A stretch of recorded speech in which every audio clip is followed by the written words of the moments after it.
আমি শেখ মোহাম্মদ রায়হান। সম্প্রতি চাকরির ক্ষেত্রে গাজীপুর মাওনা শ্রীপুরে থাকি। যদিও ঘটনাটি আমার সাথে না, আমার এক মামার সাথে ঘটে যাওয়া ঘটনা। ঘটনাটি ২০১৯ সালের। তখন আমাদের এলাকায় ভয়াবহ পরপর ৩ বার বন্যা হয়, যা ইতিহাসে এমন বন্যা কখনো জামালপুরবাসী দেখেনি। তো কথা না বাড়িয়ে আমি মূল ঘটনায় চলে যাই। পরপর ৩ বার বন্যার পরে পানি আসায় গ্রামের মানুষ তাদের জীবন বাঁচার তাগিদে গবাদি পশু পাখি নিয়ে উঁচু জায়গায় চলে যায় এবং বন্যার পানি কমার ফলে লোকজন সব আবার গ্রামে ফিরে আসে। সেই সময় গ্রামের লোকজন বন্যার পানি কমার ফলে রাতের বেলা পোলো এবং ট্যাটা নিয়ে মাছ মারতে বের হয় এবং তাদের সাথে আমার মামাও যেত। তখনই ঘটে আসল ঘটনা। তবে বলে রাখা ভালো, আমাদের এলাকায় একটা বিল আছে, যেখানে একটা ক্ষেত আছে যাকে সবাই মাদারের ক্ষেত নামে এলাকার সবাই জানে। এই ঘটনার আগেও একটা লোক মারা গেছে সেই ক্ষেতে। ধান চাষ করার জন্য উনি পানি নামাতে গিয়ে মারা যান। তো মামাও তার সাথীরা মাছ ধরার জন্য সেই বিলে যায় এবং বিলে যাওয়ার পরে মামা ও সাথীরা মাছ ধরার জন্য সবাই আলাদা আলাদা ভাগে ভাগ হয়ে যায়।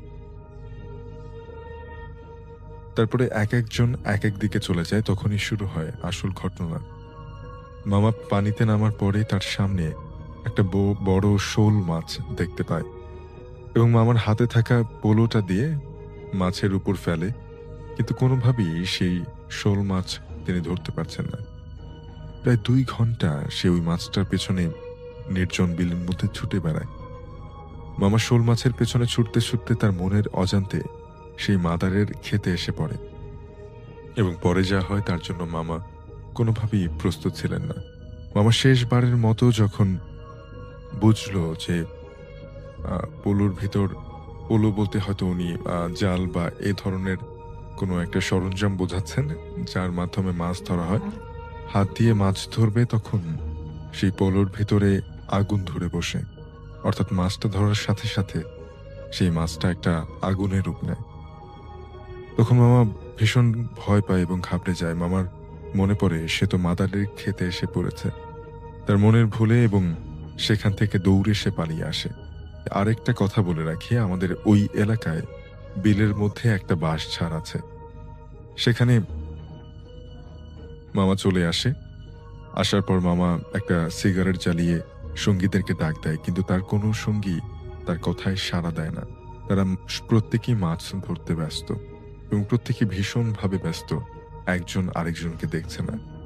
পরে মামাও তার সাথীরা তার কথায় সাড়া না দিয়ে মাছ ধরতে ব্যস্ত। পরে মামা সিদ্ধান্ত নেয় সেই মাছ না ধরে বাড়ি যাবে না।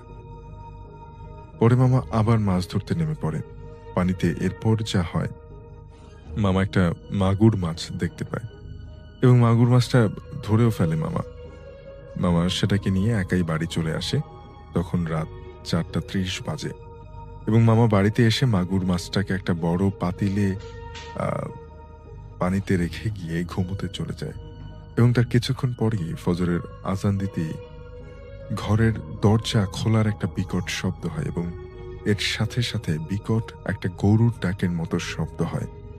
কি যেন একটা ঘর থেকে সোজা বাতাসের মতো পুরো রান্নাঘরটাকে লন্ডভন্ড করে ফেলে। এরপর মনে হয় যে একটা বাতাস সোজা পশ্চিমে বিলের দিকে চলে গেল। তখন মামা নানি সহ শব্দটা দুইজনই শুনতে পায়।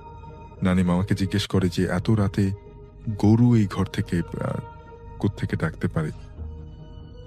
এরপরে তারা সেখানে গিয়ে দেখে যে দরজা খোলা রয়েছে, কিন্তু ভেতরে আর তেমন কিছুই হয়নি। পরে মামার খুব জ্বর হয় এবং সকালে মামা ঘুম থেকে উঠতে পারছিলেন না। সারা শরীর কাঁপুনি দেয়া জ্বর ছিল। পরে বিস্তারিত নানিকে কাল রাতের সব ঘটনা মামা খুলে বলেন এবং নানি একজন কবিরাজের কাছে মামাকে ঝাড়ফুঁক করিয়ে নেয়, সাথে একটা তাবিজ দিয়ে দেয় গলায় পরার জন্য। তাতে মামা অনেকটা সুস্থ হয়ে যায়। এই ছিল ঘটনা যেটা আমার মামার সাথে ঘটে গেছে এবং আমি এই ঘটনার মোটামুটি সাক্ষী। তখন প্রায় বর্ষা আসবে আসবে ভাব। আমাদের বিলেও পানি চলে এসেছে, আর এই সময় গ্রামের মানুষরা রাতে মাছ মারতে বের হয়। এমনই এক রাতে আমিও আমার বন্ধু শিপন মাছ মারতে বের হই। তখন রাত প্রায় 11টা থেকে 12টার মতো বাজে। আমরা দুজনে পাশাপাশি মাছ মারছি। আমাদের মাঝে কথাও হচ্ছে। আমরা মাছ মারছি আর সামনের দিকে এগোচ্ছি। আমরা দুজন মাছ মারতে মারতে বিলের শেষ প্রান্তে চলে এসেছি। আমরা যে জায়গাটায় এসেছি সেই জায়গাটা কালভার্ট নামে পরিচিত। এই জায়গায় অনেকেই নাকি অনেক ভয়ানক ঘটনা হয়েছে আমরা শুনেছি। এখানে দিনেও কেউ একা একা আসতে চাইতো না। এখানে আসার পরে আমার বন্ধু শিপন আমার থেকে কিছুটা সামনে এগিয়ে মাছ মারতে থাকে, আর আমি তার পেছনে পেছনে মাছ মারছি। তখন কেউ কারোর সাথে কথা বলছি না, চুপচাপ মাছ মারছি। তখন হঠাৎ পানিতে অনেক জোরে কিছু একটা পড়লে যেমন শব্দ হয় তেমন একটা শব্দ শুনতে পেলাম, আর শব্দটা শিপনের ওই দিক থেকেই আসছিল। শিপনের দিকে তাকিয়ে দেখি শিপনকে আর দেখা যাচ্ছে না। আমি ডাক দিলাম, শিপন, ওই শিপন। তখনই দেখলাম শিপন যেখানে দাঁড়িয়েছিল সেখানে পানিগুলো নড়ছে। কোনো কিছু না ভেবে দৌড়ে সেখানে গেলাম। দেখলাম শিপন এই অল্প পানিতে হাবুডুবু খাচ্ছে। মনে হলো সে পানি থেকে ওঠার চেষ্টা করছে কিন্তু পারছে না। এরপরে আমি অনেক জোরাজোরি করে ওকে টেনে পানি থেকে উপরে উঠাই। উপরে উঠিয়ে তাকে জিজ্ঞাসা করি, কিরে পানিতে পড়লি কিভাবে? আমার কথার কোনো উত্তর নেই। শিপন শুধু চুপ করে তাকিয়ে আছে আমার দিকে। আমি আবারও জিজ্ঞাসা করলাম, কিভাবে পড়লি? এবারেও কোনো উত্তর পেলাম না। তখন ঘটনাটা আমার কাছে স্বাভাবিক মনে হলো না। আমি শিপনকে ধরে সেই সাইড থেকে অন্য সাইডে এসে বসাই। শিপনকে একের পর এক প্রশ্ন করছি কিন্তু কোনো কিছুর কোনো উত্তর নেই। ও শুধু তাকিয়ে আছে। তখন আমার ভয় লাগতে শুরু করে। কিছুক্ষণ পর শিপন কথা বলল। শিপনকে জিজ্ঞেস করলাম, কি হয়েছিল আর এতক্ষণ আমার প্রশ্নের উত্তর দিচ্ছিস না কেন? তখন শিপন বলল, মাছ মারা অবস্থায় তার পেছন থেকে কেউ একজন ধাক্কা দেয় তাকে, আর সে পানিতে পড়ে যায়। শিপন ভালো করে কথা বলতে পারছিল না, তাই তাকে ধরে বাড়িতে নিয়ে আসি। আমি বাড়িতে এসে বাড়ি থেকে আসার সময় কেউ খাওয়া দাওয়া করে আসেনি। এখন গিয়ে খাওয়া দাওয়া করতে হবে, তাই আমি শিপনকে বলি যে যেন মাছ দিয়ে ভাত না খায়। শিপনকে ওদের বাড়িতে দিয়ে এসে আমি আমার বাড়িতে চলে আসি। শিপন প্রতিদিন সকালবেলা আমাদের বাড়িতে আসে। ওই রাতে গিয়ে সকালবেলা শিপন আসলো। শিপন আমাদের বাড়িতে আসলো না। শিপন না আসাতে আমি শিপনের বাড়িতে গেলাম। ওর বাড়িতে গিয়ে দেখি শিপন এখনো শুয়ে আছে এবং ওর গায়ে প্রচন্ড জ্বর। তখন আমি শিপনের আম্মুকে জিজ্ঞেস করি, শিপন কি রাতে মাছ দিয়ে ভাত খেয়েছিল? তখন উত্তরে সে বলল, হ্যাঁ। তারপর আমি পুরো ঘটনা শিপনের আম্মুকে বলি। তারপর শিপনকে নিয়ে ডাক্তারের কাছে গিয়ে কোন রকম ঔষধ এনে খাওয়ানো হয়, জ্বর কিছুটা স্বাভাবিক হয়। সেদিন বিকেল বেলায় শিপনদের বাড়ির একটু দূরে আরেকটা বাড়িতে বানরের খেলা হচ্ছিল। বানরের খেলা দেখার জন্য সবাই সেই বাড়িতে গেল। সবার পিছু পিছু শিপন হাঁটতে লাগলো। বাড়ির কাছাকাছি এসে হুট করে শিপন একটা দৌড় দেয়, আর তার দৌড়ের স্পিড এত ছিল যে কিছুতেই তার দৌড় থামাতে পারছিলাম না কেউ। আর তখনই ধুম করে সে একটা গাছের সাথে বাড়ি খায় এবং মাথায় আঘাত পায়। আঘাত পাওয়ার সাথে সাথেই সে মাটিতে পড়ে যায়। তারপর সবাই দেখে, ধরে তাকে বাড়িতে নিয়ে আসে। বাড়িতে আসার পর শিপনের জ্বর আরো বাড়তে থাকে। তার পরের দিন তাকে ঢাকা পাঠানো হয় তার আপুর কাছে চিকিৎসার জন্য। ঢাকা আসার পর কি হয়েছিল সেটা জানি না। যেদিন শিপন ঢাকা আসে তার পরদিন সকালে শিপনের লাশ বাড়িতে যায়। শিপনের লাশ যখন গোসল করানো হয় তখন তার পিঠে 4টা আঙুলের দাগ স্পষ্ট বোঝা যাচ্ছিল। 4টা আঙুলের দাগ। আঙুলগুলো আকারে মানুষের থেকে অনেক বড় ছিল। আর আমার মনে পড়েছিল যে শিপন একটা কথাই বলেছিল, তার পেছন থেকে কেউ তাকে ধাক্কা দিয়েছিল। এই ছিল ঘটনা। গুছিয়ে লিখতে না পারার জন্য দুঃখিত। ভালো লাগলে পড়ে শোনাবেন। ঘটনাটা আমাদেরকে ইমেল করে পাঠিয়েছেন মোহাম্মদ রাকিব, মিরপুর 10 কাজীপাড়া থেকে। এই ঘটনার সাথে আমি নিজে আরেকটি আমার সঙ্গে ঘটে যাওয়া একটি ঘটনা আপনাদেরকে শোনাতে চাই। ঘটনাটি 2016 সালের ঘটনা। আমি ময়মনসিংহ গিয়েছিলাম। ময়মনসিংহ বিদ্যাময় একটি স্কুল রয়েছে। এই স্কুলের অপোজিট পাশে একটি মার্কেট রয়েছে, সেখানে একটি শিক্ষা প্রতিষ্ঠান রয়েছে। এই শিক্ষা প্রতিষ্ঠানে আমি ক্লাস নিতে গিয়েছিলাম। সময়টা ছিল বর্ষাকাল। আমার ঠিক এক্সাক্ট মাসের নামটি মনে নাই। তো আমি যখন ওখানে কথা ছিল 2 দিন থাকতে হবে এবং ওইখানে আমার থাকার জন্য সুন্দর একটি ব্যবস্থা ছিল, রুম ছিল টিচারদের থাকার। তো আমি রাত্রে যখন শুয়ে আছি, রাত তখন প্রায় 2টো বাজে। বাইরে প্রচন্ড বৃষ্টি হচ্ছে, আমার স্পষ্ট মনে আছে। আমার আধা ঘুম আধা জাগ্রত, এরকম মানে আধো ঘুম আধো জাগ্রত অবস্থা। হঠাৎ আমার মনে হলো আমার পাশে আরেকটি বালিশ ছিল, মানে টোটাল 2টো বালিশ ছিল। 2টো বালিশের একটি বালিশ কেউ আমার মুখের উপর চেপে ধরে। আমি ছটফট করতে থাকি। আমি বুঝতে পারি হয়তোবা এখনই আমার জীবন শেষ হতে চলছে। কিন্তু ওই অবস্থাতেও আমি আয়াতুল কুরসি পড়তে থাকি। মুখের উপর এত জোরে এই বালিশ চাপ দিয়েছে, আমার নিঃশ্বাস তো বন্ধ হয়ে গেছে, স্বাভাবিকভাবে বুঝতে পারছি, এবং আমি মারা যাব এটাও আমি নিশ্চিত হয়ে গিয়েছি। কিন্তু ওই অবস্থাতে আমি আয়াতুল কুরসি পড়ছি, ওই চরম অবস্থাতে। যখন আয়াতুল কুরসি অর্ধেক হয়ে গেছে, তখন আমার মনে হলো মুখের উপর বালিশের এই চাপটা হালকা হয়ে আসলো এবং আস্তে করে আমার মাথার উপর থেকে সেই বালিশটি সরে গেল। আমি লাফ দিয়ে উঠে বসলাম, লাইট জ্বালালাম, আমি কাউকে পেলাম। সারাটা রাত আমি লাইট জ্বালিয়ে বসেছিলাম। পরের দিন সকালে আমি ওই প্রতিষ্ঠানের যিনি প্রধান ছিলেন তাকে জিজ্ঞেস করলাম যে, আচ্ছা, আপনার এই রুমে কি কোনো সমস্যা আছে? তখন উনি তো স্বীকারই করেন। আমি বললাম যে আমার সাথে এই ঘটনা ঘটেছে। তখন উনি বলেন, না, এটা স্যার আপনার মনের ভুল। কিন্তু কোনটা মনের ভুল আর কোনটা বোবায় ধরা বা কোনটার কি সমস্যা, সেটা নিশ্চয়ই আমাকে নতুন করে ব্যাখ্যা করতে হবে না। আমি তাকে বুঝিয়ে বললাম যে আপনার এখানে কোনো সমস্যা আছে। তখন উনি আমাকে রিকোয়েস্ট করলেন যে প্লিজ আপনি অন্য কোনো টিচারদেরকে এই বিষয়টি বলবেন না, তাহলে ওনারা আসবেন না। তখন আমি তাকে বললাম, আমি অবশ্যই বলবো। এই কারণে বলবো কারণ অন্য কেউ এখানে এসে বিপদে পড়ুক, এটা আমি চাই। আমি আমার এক সিনিয়র টিচারকে এই বিষয়টি যখন বললাম, তখন উল্টো উনি আমাকে যে বিষয়টি বললেন সেটা শুনে আমি নিজেই রীতিমতো ভয় পেয়ে গেছি। উনিও ওই জায়গাতে এসেছিলেন ক্লাস নেয়ার জন্য। ওনার সঙ্গে যে ঘটনাটি ঘটেছে সেটি আরো মারাত্মক। সেটি হলো, উনি এসেছিলেন শীতকালে। শীতকালে উনি যখন কম্বল গায়ে শুয়েছিলেন, গভীর ঘুমে উনি মগ্ন ছিলেন।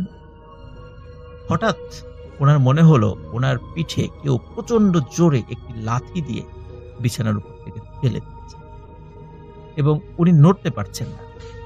উনি খেয়াল করলেন ডিম লাইটের আলোতে যে উনি আসলে স্বাভাবিক অবস্থাতে নেই। কারণ হলো, ওনাকে এই পুরো কম্বলের মধ্যে পেঁচিয়েছে, কম্বল দিয়ে তাকে পেঁচিয়েছে। ওনার মানে নড়ার আর শক্তি নাই, উনি কম্বলের ভেতরে। ঠিক যেমন রুটি গোল করার মধ্যে আমরা অনেক সময় রুটির মধ্যে আলু ভাজি বা ডিম ভাজি দিয়ে গোল করে পেঁচিয়ে ফেলি, ঠিক এমন ভাবে ওনাকে কম্বলের মধ্যে পেঁচিয়ে ফেলে দিয়েছে বিছানার উপর। উনি অনেক কষ্টে সেখান থেকে বের হন, লাইট জ্বালান। উনিও সারা রাত মানে ঘুমহীন অবস্থায় পরবর্তী মানে পুরো রাত পার করেছে। তো প্রিয় লিসেনার্স, আমরা অনেক সময় অনেক বাসায় যাই, সেই সমস্ত বাসাগুলোতে এই ধরনের ঘটনা ঘটে, আবাসিক হোটেলের রুমগুলোতে ঘটে। তো এর পিছনে কারণ কি? আমি যখন ওই বিদ্যাময় স্কুলের অপোজিট পাশে থাকা ওই প্রতিষ্ঠানের প্রধানকে বলেছিলাম যে আসলে এখানে এরকম কারণ কি, তিনি আমাকে কিছু বিষয় বলেছিলেন। সঙ্গত কারণ আমি সেই বিষয়টি এখন বলতে চাচ্ছি না, কিন্তু সাইমাল রাজি আমাকে যেটি বলেছিলেন যে ওই বাড়িটা, যেই বাড়িটাতে এই ধরনের ঘটনা ঘটেছিল, ওই বাড়িটার ওই জায়গাটাতে নাকি একটা সময় বধ্যভূমির মতো ছিল, যে বিভিন্ন মানুষ ওইখানে ৭১-এর সময় হত্যা করা হয়েছিল। হ্যাঁ, তো ওই জায়গার উপরে বা পাশেই এই ঘরগুলো নির্মাণ করা হয়েছে, এমনটি আমাকে বলেছেন। তো স্বাভাবিকভাবেই সেখানে এই ধরনের ঘটনা ঘটতেই পারে। এই জন্য প্রিয় লিসেনার্স, যদি কোথাও কোনো আমরা যদি নতুন করে কোনো ঘর কোথাও তৈরি করার পরিকল্পনা করি, নিশ্চয়ই আমরা এই সমস্ত বিষয়গুলো, তথ্যগুলো নিয়ে আমরা সেখানে ঘরবাড়ি তৈরি করব। তাহলে আমাদের এই ধরনের কোনো সমস্যা হবে না। বা আমাদের যারা উত্তরসূরি যারা আসবে, আমাদের আ আ জেনারেশন যারা আসবে তারাও এই ধরনের কোনো সমস্যা ফেস করবে না।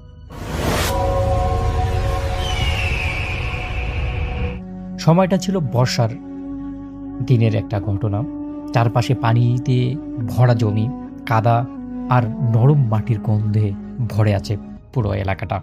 গ্রামের পাশ দিয়ে বয়ে যাওয়া ছোট্ট নদীটির পাশে একটা ছোট খাল, সরু নলা যেটাকে আমরা বলি, কোমর সমান পানিতে টইটুম্বুর হয়ে আছে। আর সবথেকে ভয়ানক যেই বিষয়টা, সেটা হচ্ছে এই নলের পাশেই দাঁড়িয়ে আছে একটা বিশাল বড় বটগাছ। অদ্ভুত এরকম গাছের শিকড়গুলো মাটিতে নেমে এসে যেন অদ্ভুত একটা ছায়া তৈরি করেছে। গাছটা এতটাই ভয়ানক হয়ে গেছে যে গাছের আশেপাশের জায়গাটাতে সূর্যের আলো পর্যন্ত ঠিকমতো পৌঁছাতে পারে না গাছের পাতার জন্য।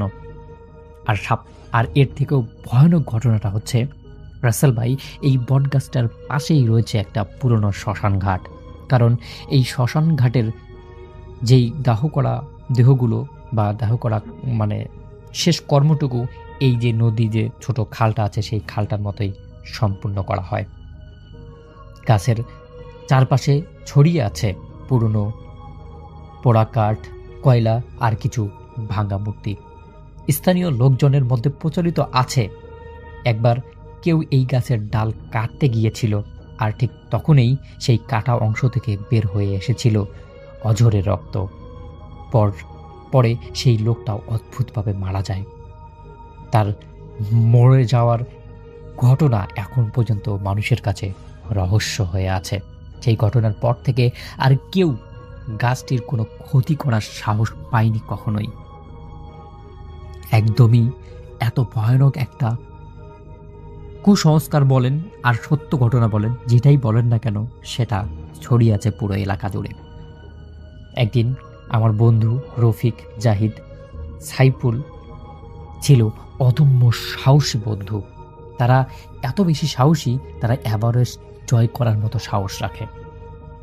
তারা তিনজনেই সবসময় একসঙ্গে সবকিছু করত। যেহেতু বর্ষাকাল, সেহেতু তারা তিনজনে প্ল্যান করলো যে আজকে রাতে তারা মাছ ধরবে। আর তাদের মাছ ধরার প্রতি আলাদা রকম একটা নেশা ছিল ছোটবেলা থেকেই। টানা কয়েকদিন বৃষ্টির কারণে আশেপাশের জমিতে হাঁটু সমান পানি জমে গিয়েছিল, আর গ্রামের মানুষজন রাতেই মাছ ধরতে বের হয়েছিল। একদিন গ্রামের আড্ডায় তারা শুনল শ্মশানের পাশের নলায় প্রচুর মাছ জমেছে। কারণ ভয়ে সেইখানে এলাকার লোক কেউ যায় না, আর সেই শ্মশান থাকার কারণে মানুষ তো আরো বেশি সেখানে যায় না। কিন্তু জাহিদ, রফিকুল এবং সাইফুল ছিল অদম্য সাহসী, যেটা আমি আপনাকে প্রথমেই বলেছি। এই কথা শোনার পর তিনজনের ভিতরে যেন অদ্ভুত রকমের উত্তেজনা কাজ শুরু করলো। কারণ তাদের ভিতরে কোনো ভয় নেই। ভয়ের কাছে তাদের নিজেদেরকে চ্যালেঞ্জের মুখোমুখি লাগতো। তারা ঠিক করলো আজ রাতেই তারা সেই জায়গায় যাবে মাছ মারার জন্য। তারপর মাছ মারার যেগুলো আসবাবপত্র লাগে, যেমন কোচা, লাইট, জাল, মাছ রাখার জন্য পাত্র, সবকিছুই তারা দিনের মধ্যেই রেডি করে রাখলো। রাতের খাবার শেষ করে তারা তিনজন ঠিক করলো কাউকে না বলে চুপচাপ তারা সেই জায়গাটায় যাবে। কারণ এলাকার মানুষ যদি জানতে পারে তাহলে হয়তো সবাই তাদেরকে বাধা দিবে। যেই কথা সেই কাজ। রাতে তারা হাতে মুঠো জাল, সঙ্গে ব্যাটারি লাইট নিয়ে চলল সেই যে নলা শ্মশানের দিকে। আকাশে তখন চাঁদ নেই, চারদিকে অন্ধকারে ঢাকা আকাশ, একদম মেঘলা। চাঁদের কোনো অস্তিত্বই খুঁজে পাওয়া যাচ্ছে না। দূরে কোথাও কোথাও কেরোসিনের আলো জ্বালা হ্যারিকেন ঝিলমিল করছে। কারণ চতুর্পাশে এখন রাত্রের বেলা মাছ মারার একটা ধুম চলছে। বর্ষাকাল, আর এই বর্ষাকালেই মাছ মারার একটা সিজন। কিন্তু শ্মশানের দিকে যতই তারা এগুচ্ছে ততই চারদিকটা যেন নিস্তব্ধ হয়ে আসছে। কারণ সেই দিকে কোনো মানুষ ভয়ে যেতে পারে না। তারা তিনজন সাহস করেই সেদিকে যাচ্ছে, এটা আমি আপনাকে আগেই বলেছি। নলাটার ঠিক কাছাকাছি পৌঁছাতে পৌঁছাতে রাত প্রায় 10টা বেজে গেল। চারদিকে এমন নীরবতা যেন মনে হচ্ছিল পৃথিবীতে আর কোনো মানুষ নেই, শুধু তারা তিনজনেই আছে। তাদের এরা লাগাটা স্বাভাবিক, কারণ এই শ্মশানের আশেপাশেও কেউ আসে না। তাদের কানে শুধু বাতাসের ঝাপটায় বটগাছের পাতার শব্দ শোনা যাচ্ছে। তারা বটগাছের কাছ থেকে কিছুটা দূরে নেমে মাছ ধরতে শুরু করলো। তিনজন লাইন ধরে সামনের দিকে আগাতে লাগলো। প্রতিবার তারা মাছ ধরে ধরে তাদের নিজেদের যেইটা মাছ রাখার পাত্র ছিল সেটাতে রাখতে শুরু করলো। কিন্তু আশ্চর্যজনক বিষয় হলো যে খুব সহজেই তারা মাছগুলো ধরতে পারছে। মনে হচ্ছে মাছগুলো যেন নিজের থেকেই তাদের কাছে আসতে চাচ্ছে। প্রতিবার জাল তুললেই বেশ কয়েকটা করে মাছ উঠে আসতেছে। তিনজনেই খুব খুশি হয়ে গেল। এত সহজে তারা এত বেশি মাছ মারতে পাবে এটা জেনেই তাদের মনে উৎফুল্ল শেষ নেই। তারা নিজেদের মধ্যে বলতে লাগলো, এই জায়গায় তো প্রতিদিন আসা উচিত। এত সহজে এত মাছ তো আমাদের আগে কোথাও পাওয়া যায়নি। তারা মাছ ধরতে মশগুল হয়ে গেল। মাছ ধরতে ধরতে ধরতে ধরতে তারা একটা সময় সেই বটগাছটির দিকে এগিয়ে যেতে লাগলো। এবার তাদের মনে হচ্ছিল গাছটার কাছাকাছি আরো বেশি মাছ। এত বেশি মাছের শব্দ তারা পাচ্ছে, মনে হচ্ছে যেন আজকে সারা রাত তারা মাছ মারতেই থাকবে। কিছুক্ষণ পর তারা একটা বাঁশ দেখতে পেল, যেটা নলার মাঝখানে গেঁথে রাখা আছে। বাঁশের মাথায় একটা লাল কাপড় বাঁধা, বাতাসে উঠছে। পাশে ছড়িয়ে আছে পোড়া কাঠ আর কয়লা। রফিকুলের মনে পড়ল কয়েকদিন আগে সে এখানে একটা লাশ পড়তে দেখেছিল। তখন একটা বাঁশ দিয়ে চিতার আগুন ঠিক করা হচ্ছিল। মনে হয়তো এই বাঁশটা সেই বাঁশটাই। সবকিছু স্বাভাবিক মনে হওয়ায় তারা আবার মাছ ধরতে শুরু করলো।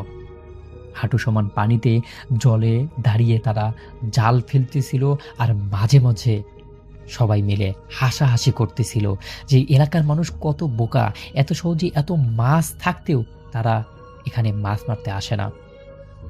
কিন্তু হঠাৎ করেই সবকিছু এক পলকেই বদলে গেল। একটা চাপা গর্জনের শব্দ ভেসে এলো পিছনের দিক থেকে। তিনজন একসাথে পিছনে তাকালো। অন্ধকারের ভিতর থেকে যেন কিছু একটা নড়ছে। প্রথমে তারা কিছু বুঝতে পারল না। তারপর হঠাৎ করেই দেখতে পেল একটা বিশাল আকৃতির শিয়াল তাদের দিকে দৌড়ে আসতেছে। শিয়ালটার চোখ দুটো অস্বাভাবিকভাবে জ্বলছিল, যেন আগুনের তৈরি শিয়াল। জাহিদ ভয় পেয়ে পাশে থাকা বাঁশটা তুলে নিয়ে জোর করে আঘাত করলো সেই শিয়ালটাকে। কিন্তু যা ঘটলো সেটা তারা তাদের জীবনেও কল্পনা করতে পারেনি। বাঁশটা শিয়ালের গায়ে লাগার আগেই সেটা হঠাৎ করে বাতাসে মিলে গেল। শিয়ালটাকে আর কোথাও খুঁজে পাওয়া গেল না। তিনজনের শরীর ঠান্ডা হয়ে গেল এক মুহূর্তেই। তারপর তারা লক্ষ্য করলো বটগাছের নিচে আর পাশের ঝোপের পাশে অসংখ্য জোড়া চোখ জ্বলছে। লাল বর্ণ, রক্তবর্ণ এবং ঝলঝলে আগুনের মতো চোখ। চোখগুলো স্থির হয়ে তাকিয়ে আছে তাদের দিকে। হঠাৎ করেই তারা খেয়াল করলো তাদের হাতে থাকা ব্যাটারির লাইটগুলো জ্বলছে না। তারা বারবার সুইচ চাপলো, ব্যাটারিগুলো খুলে আবার লাগালো, অনেক মিকারি সুতারি করলো, কিন্তু কোনোভাবেই তাদের লাইট থেকে আলো বের হলো না। চারদিকে তখন ঘন অন্ধকার কালোয় ঢেকে গেছে। ঠিক সেই মুহূর্তে বটগাছের দিক থেকে একটা করুণ আর্তনাদ তাদের কানে ভেসে আসলো। আর্তনাদটা যেন একটা শিয়ালের ডাক। সেই ডাক যেন বুকের ভিতর কেটে গেল। সাথে সাথে চারদিক থেকে আরো অনেক শিয়ালের গর্জন শোনা গেল। শব্দগুলো ক্রমশই তাদের কাছে আসতে শুরু করলো। রফিকুল বুঝতে পারলো এখানে আর এক সেকেন্ডও দাঁড়া সম্ভব না। এখান থেকে যত তাড়াতাড়ি চলে যাওয়া উচিত। তাদের সামনে এখন একটাই রাস্তা, নলা পার হয়ে দৌড়ে গ্রামের দিকে ফিরে যাওয়া।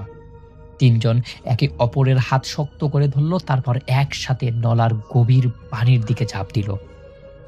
পানিটা বুক সমান ঠান্ডা, কাদামাখা পানি শরীরে যেন আটকে ধরতে চাইল, কিন্তু পিছন থেকে আসা গর্জনের শব্দ তাদেরকে থামতে দিল না।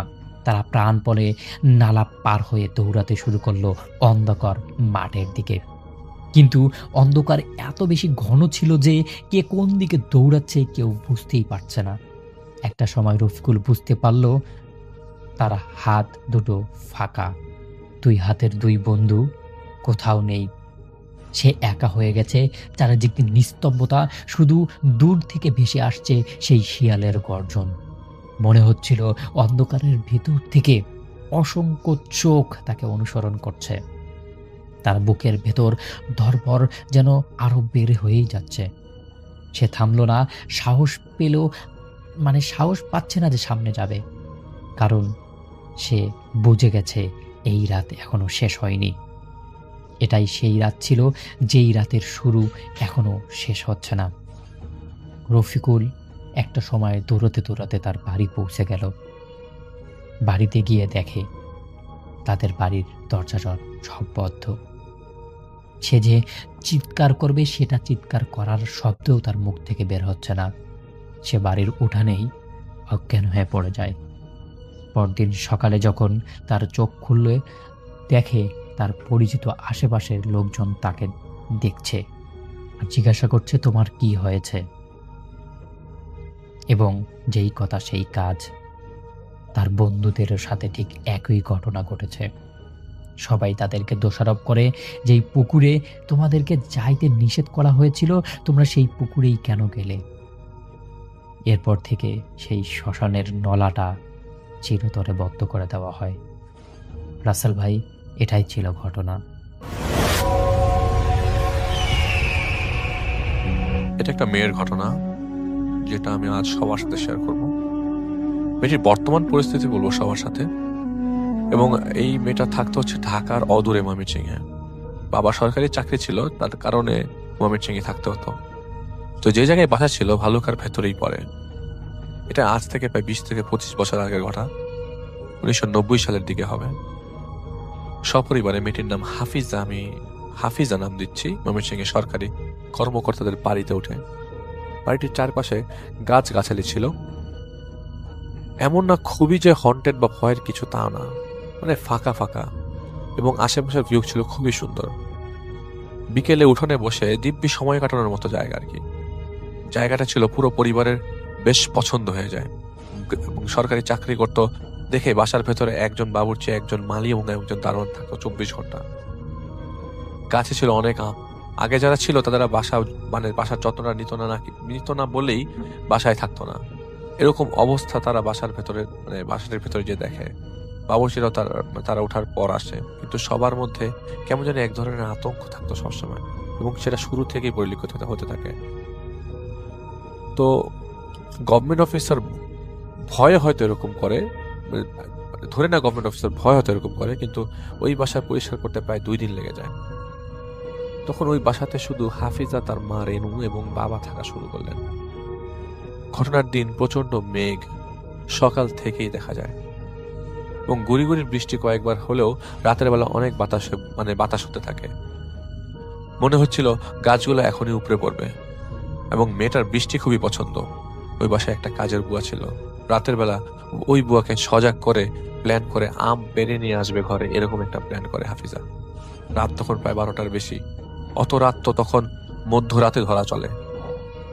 বৃষ্টি বেশ জোরে নেমে গেছে। মেয়েটা বুয়াকে বলল, আপনি গেটে দাঁড়ান, আমি আম পেরে নিয়ে আসি। উনি এক দৌড়ে বাড়ির ঠিক পশ্চিম দিকের গাছের নিচে যেতেই তার দম সারা শরীর সব আটকে আসতে থাকে, এবং সাথে সাথে তিনি পড়ে যান।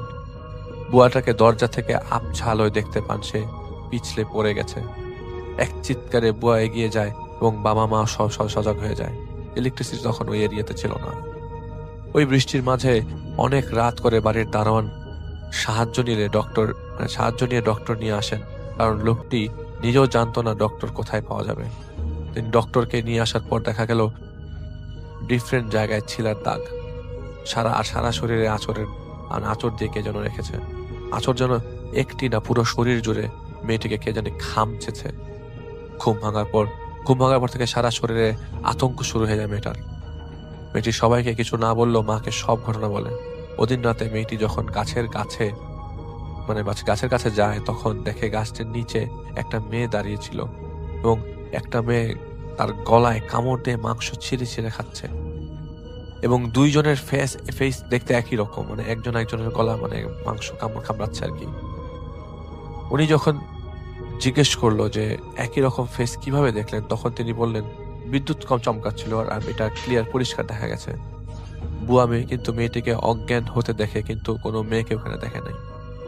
ওই দিন ঘটনা মা শুনবার পর বেশ ভয় পেয়ে যায়, মেয়েটির বাবাও ভয় পায়। ওই বাসায় সিকিউরিটি জোরদার করা হয়, 2 জন দারোয়ান আর ঘরের গেটে 1 জন দারোয়ান, 3 জনকে রাখেন ওর বাবা।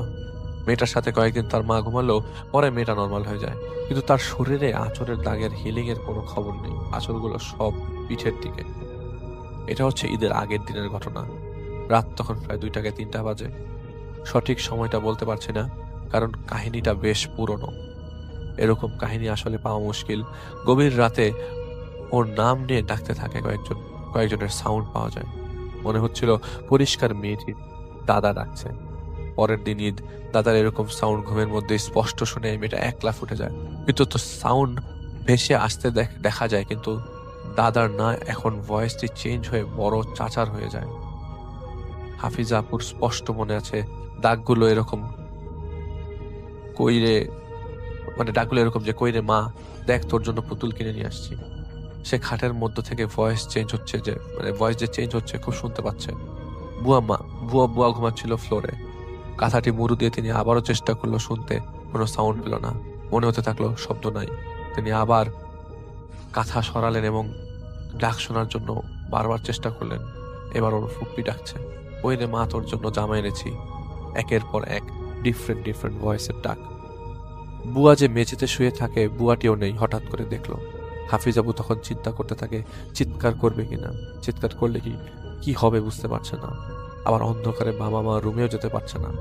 মেয়েটি ঘুমাবার চিন্তা করলেও ভয় পাচ্ছে না। এক ফাঁকে ডাক দিয়ে ফেললো, কিন্তু কারো কোনো শব্দ নেই। হারিকেন জ্বালালো। হারিকেনের আলো আস্তে আস্তে এগুলো হারিকেনের আলো নিয়ে এগিয়ে মা বাবা রুমে যাবে, এমন সময় বাসার রুম পার হতে তিনি দেখেন বুয়া মেঝেতে শুয়ে পড়ে আছে। বুয়ার মাথাটি দেখা যাচ্ছে না, আর পাশে একটি নার পেঁচানো অবস্থায় বাচ্চা। তিনি এক দৌড়ে তার মার রুমে যেয়ে ধাক্কা দিতে থাকে। বাবা মা দরজা খুললেও মেয়েকে দরজার কাছে পড়া অবস্থায় পায়। পরের দিন ডক্টর বললেন হসপিটালে নিয়ে যেতে। হসপিটালে যখন জ্ঞান ফেরে, তখন সব ঘটনা বলেন হাফিজা তার বাবা মাকে। বাবা মা অবাক হয়ে যায়। ডক্টর তার বাম পাকে প্যারালাইজ ঘোষণা করেন। এটা নিয়ে দুঃখের অন্ত নেই। বাসায় ফেরার পর বুয়ার কথা মনে পড়ে এবং সাথে সাথে বুয়াকে ওই দিনের রাত থেকে পাওয়া যায় নাই। এত স্ট্রেসের মাঝেও বুয়ার কথা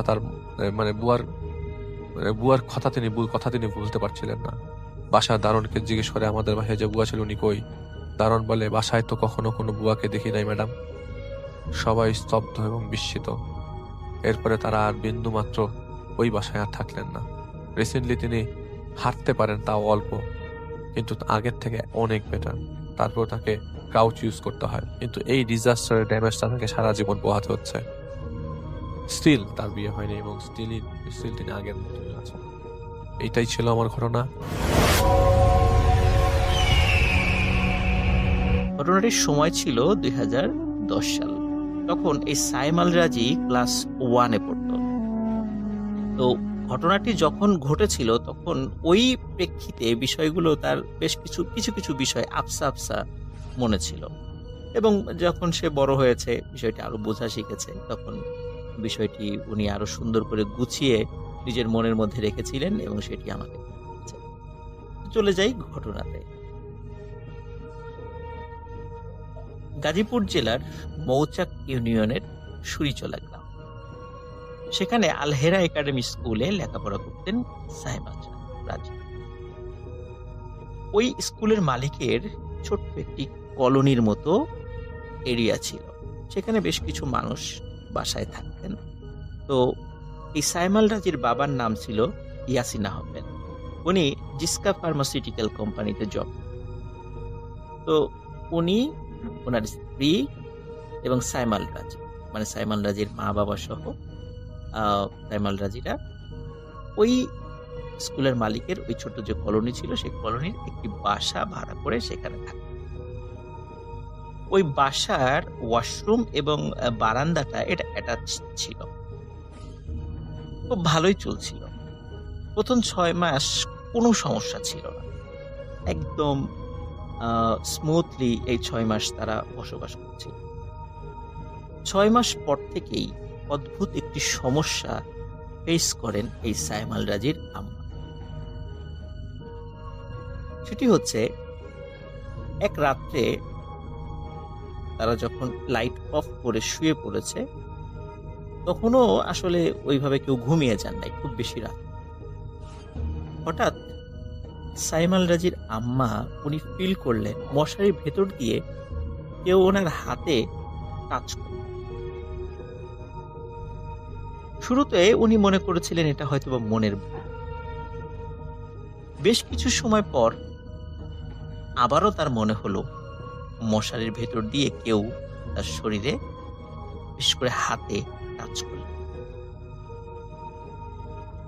উনি চিন্তা করলেন কি ব্যাপার, ঘরের মধ্যে তো অন্য কোনো মানুষ নেই, ঠিক মানুষের মতো করে শরীরে টাচ করা, এটা কে করছে? প্রথম দিন আসলে উনি কাউকে সেভাবে কিছু বলেন। দ্বিতীয় দিন একই ঘটনা ঘটে। দ্বিতীয় দিন যখন এই ঘটনাটি ঘটে, তখন উনি ওনার হাজবেন্ডকে বলেন, এই ওঠো তো, দেখো তো এই ঘরের মধ্যে কেউ আছে কিনা। তখন ওনার হাজবেন্ড মানে সাইম আল রাজির বাবা বলেন, না, এখন এই ঘরের মধ্যে কে থাকবে, কেউ তো নাই এখানে। বলে তারপর লাইটটা জ্বালাও, দেখো খাটের নিচে বা আশেপাশে কেউ আছে।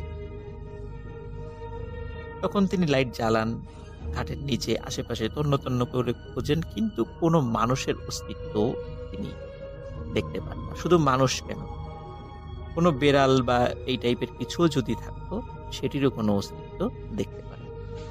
তখন তিনি বলেন যে তোমার হয়তো বা ভুল হচ্ছে বা মনের ভুল হচ্ছে, এরকম কিছু না, বা এরকম কিছু নেই ঘরের মধ্যে।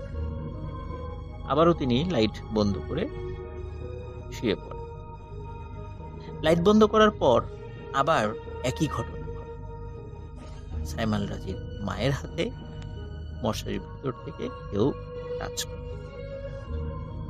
তিনি ঘুমাতে পারছিলেন এই উৎপাতের কারণে। এভাবে প্রতিনিয়ত সমস্যা হচ্ছিল। কিন্তু অদ্ভুত ব্যাপার, এই ঘটনাটি শুধু ওনার সাথেই ঘটছিল, তার মানে সাইম আল রাজির মায়ের সঙ্গেই ঘটছিল। সাইম আল রাজির বাবা ইয়াসিন আহমেদের সাথেও ঘটছিল না, আর সাইম আল রাজির সাথেও ঘটছিল।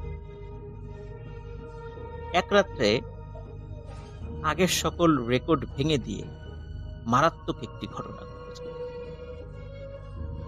ওই রাত্রে যখনই লাইট বন্ধ করে সবাই শুয়ে পড়েছে, তখনও কেউ ঘুমায়নি, তখন মশারির ভেতর থেকে এবার আর কেউ টাচ করে নাই, এবার সজোরে হাতে আঁচড় দিয়ে বসে। সাইম আল রাজির মা ধর্মর করে উঠে বসে, কি ব্যাপার, শরীরে এত জোরে আঁচড় কে দিল? তখন সাইম আল রাজির বাবাকে বলে, এই দেখো, ওঠো, নিশ্চয়ই এই ঘরে কেউ আছে, এটা আমার মনের ভুল না, আমার শরীরে জোরে আঁচড় দিয়েছে, তুমি লাইট জ্বালাও, দেখো কে। সাইম আল রাজির বাবা লাইট জ্বালান, আবারও উনি তন্ন তন্ন করে ঘরের মধ্যে খোঁজেন, কাউকে দেখেন। লাইট বন্ধ করে আবারও যখন শুয়েছে, সাথে সাথে আবারও একই রকম ভাবে বা এর থেকেও জোরে সাইম আল রাজির মায়ের হাতে আঁচড় দেয়।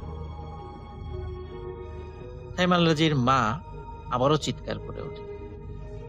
সাইম আল রাজির বাবা উঠে লাইট জ্বালায়, আবারও খুঁজে, কিন্তু এবারও কাউকে পায়।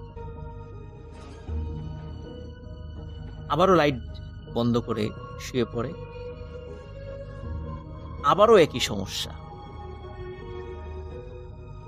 সাইম আল রাজির মা উঠে বসেন এবং তার হাজবেন্ডকে বলেন যে এভাবে আর চলতে পারে, এভাবে ঘুমানো যায় না, আমি আর পারছি না। তখন যেটি করা হয় সেটি হচ্ছে, সাইম আল রাজির মা উনি বিছানার ঠিক মাঝখানে চলে আসেন। সাইম আল রাজি তো ছোট মানুষ, উনি ক্লাস 1-এ পড়তো তখন তাকে বিছানার এক পাশে দেয়া হয় এবং সাইম আল রাজির বাবা বিছানার এক পাশে, মানে ঠিক মাঝখানে সাইম আল রাজির মা শুয়ে পড়েন, যাতে করে ওই মশারির এক পাশ থেকে তার শরীরে কেউ আঁচড় দিতে না পারে। যখনই উনি মাঝখানে শুয়েছেন এবং একটু ঘুম ঘুম আসছে সবার, হঠাৎ সাইমাল রাজির মা ফিল করেন কেউ তার বুকের উপরে এত জোরে চাপ দিয়েছে যে তার দম বন্ধ হয়ে গেছে। সে আর শ্বাস নিতে পারছে না, মনে হচ্ছে তিনি এখনই মারা যাবেন। অনেক কষ্টে উনি শ্বাস নিতে সক্ষম হন এবং তার হাজবেন্ডকে আবারও ডেকে তোলেন এবং বলেন, আমার বুকে প্রচন্ড জোরে কেউ একজন চাপ দিয়েছে, আমি মারাই যাচ্ছিলাম, তুমি লাইট জ্বালাও। লাইট জ্বালানোর পর আস্তে আস্তে সবকিছু স্বাভাবিক হয়ে এবং উনি স্বাভাবিকভাবে শ্বাস নিতে থাকেন। ওই রাত্রে কেউই আর ঘুমাতে পারেন।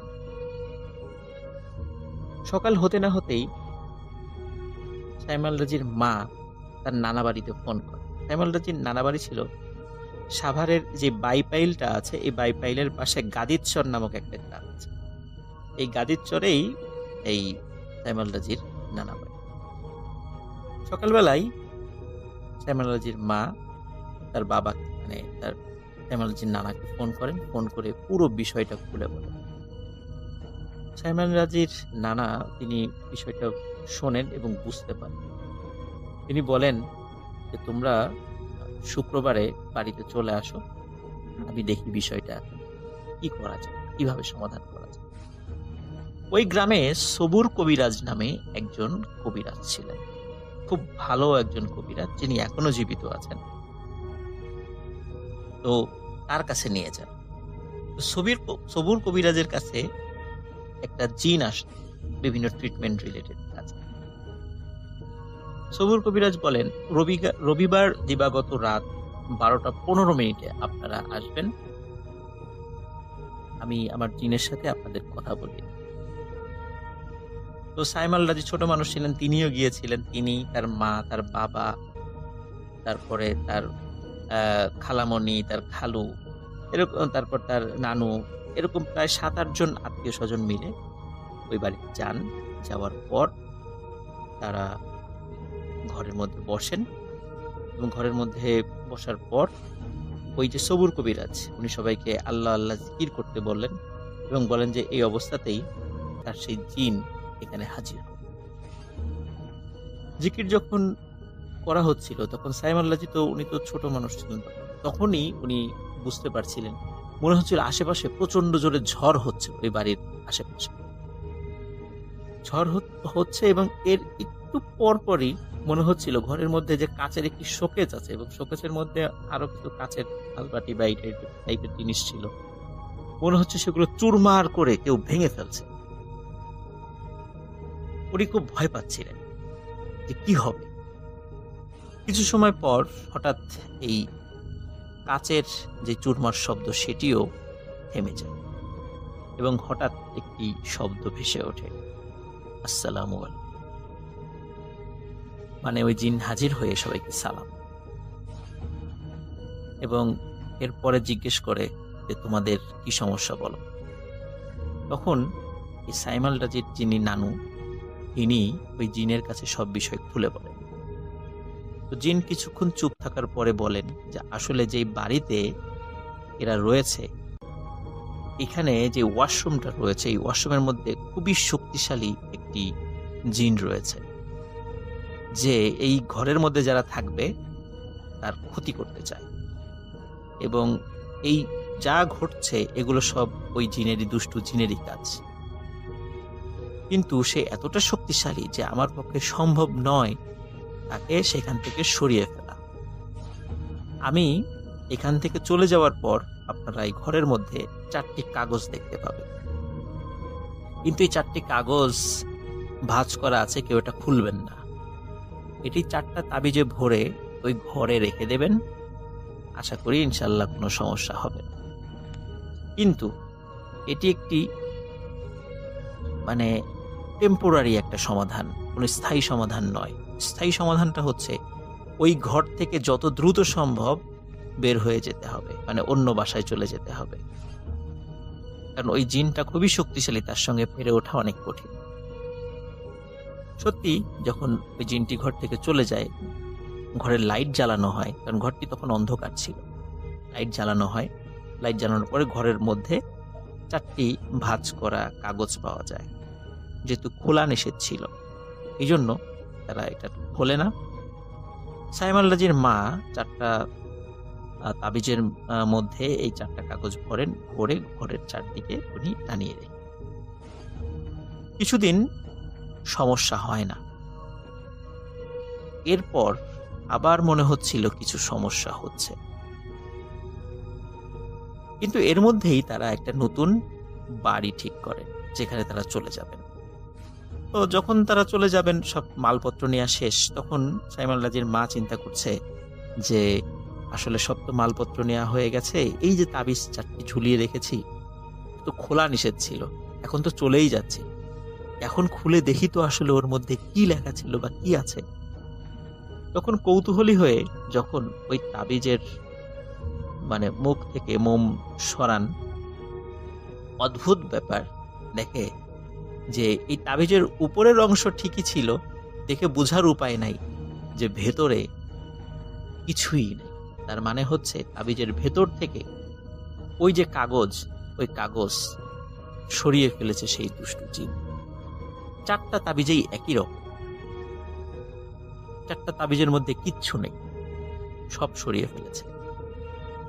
এই ঘটনাটি যখন সাইম আল-রাজির মা তার নানুকে জানান, তার নানু আবার সেই সবুর কবিরাজের কাছে যান।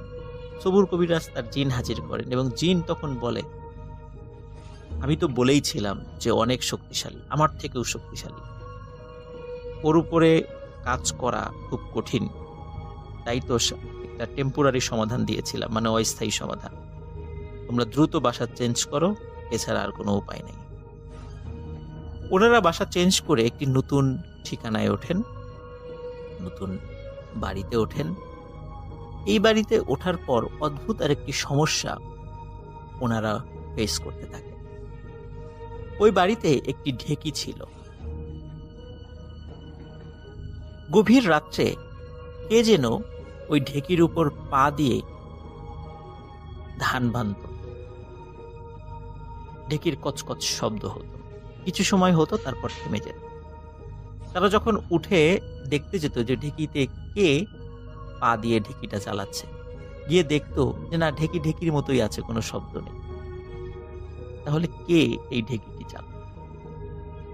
যখন এই সমস্যাটা ওই বাড়িতে ওনারা ফেস করা শুরু করলেন, তখন সেখান থেকেও তারা চলে যান। কিন্তু ইতোমধ্যে তারা নিজেদের একটি বাড়ি তৈরি করে ফেলেছেন, সেইখানে তারা উঠে যান। সবুর কবিরাজের সাথে থাকা ওই জিন সাইম আল-রাজির মাকে বলেছিল যে তুমি যদি 5 ওয়াক্ত নামাজ পড়তে থাকো, তাহলে ওই দুষ্টু জিন আর কখনো তোমার কোনো ক্ষতি করতে পারবে না। সাইম আল-রাজির মা 5 ওয়াক্ত নামাজ শুরু করেন, এখন পর্যন্ত তিনি সেটা কন্টিনিউ করছেন। এবং সাইম আল-রাজি আমাকে বলেছেন যে এরপর থেকে আজ অবধি আর কোনো সমস্যা তার মায়ের সঙ্গে হয়নি।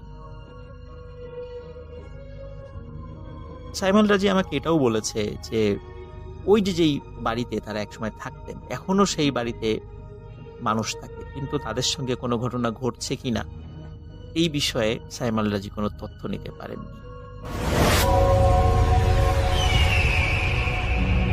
এটা বেশ 70 দশকের একটি কাহিনী এবং খুব দুরন্ত টাইপের মানুষ ছিলেন রতন। তিনি আসলে পড়াশোনায় তার মন একদমই ছিল না। তিনি খুব এলেবেলে জীবনযাপন করতেন, বাইরে ঘুরতেন, আরো অনেক কিছু। এবং এই কারণে যেটা হয়, তার পরিবারের সাথে তার একটা খুব সম্পর্ক ঠিক মতো গড়ে ওঠে না, বেশ সমস্যার সৃষ্টি হয় তার বাবার সাথে। এবং এই কারণে জামির নানা রতনকে জামির মামাকে বাসা থেকে বের করে দেন। এবং রতন বাসা থেকে বের হয়ে যে প্রচন্ড বাবার সাথে খুব ক্ষোভ দেখান এবং তিনি চেষ্টা করেন সাস্টেইন করতে সেখানে, এবং বেশ কিছু সাস্টেইন করার পর তিনি আসলে পারেন না এবং তিনি সেখান থেকে ঢাকায় চলে আসেন। এবং ঢাকায় যে চলে আসেন, তিনি আসলে স্পেসিফিকলি তখনও জানতেন না ঢাকায় উনি কোথায় উঠবেন, কি করবেন। তো তার এক বন্ধুর মামা ছিল, সেখানে সে চলে আসেন বন্ধুর মামার কাছে এবং এসে তিনি দেখা করেন, বলেন যে আমি তো এরকম একটু সমস্যায় পড়ে চলে আসছি, আমি চাচ্ছি যে জব ম্যানেজ করতে বা সামথিং। তো ওনার বন্ধুর মামা ওনার সাথে কথা বলে ওনাকে বলেন যে আসলে তোমাকে তো জব দেওয়া সম্ভব না, তোমার স্ট্যাটাসের সাথে আসলে কোনো জব মিলবে না আর কি। তোমার যে পড়াশোনার ব্যাকগ্রাউন্ড বা তুমি যতটুকু পড়াশোনা করেছো সেই অনুযায়ী তোমার স্ট্যাটাসে আমি তোমাকে একটা জব দিতে পারবো না, আর এখন বেশ ক্রাইসিস মোমেন্ট, এরকম সময় তো জব টব হয়ও না।